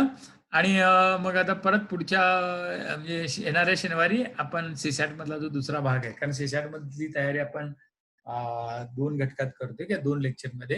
एक आता हा 50 प्रश्नांची तयारी करताना अ, आकलनाचा मुद्दा कसा हाताळायचा त्याच्याबद्दलच्या काही बाबी बघितल्या आपण आणि पुढच्या ह्याच्यामध्ये आपण बुद्धिमत्ता त्यानंतर बेसिक न्यूमरसी आणि लॉजिकल रिझनिंग.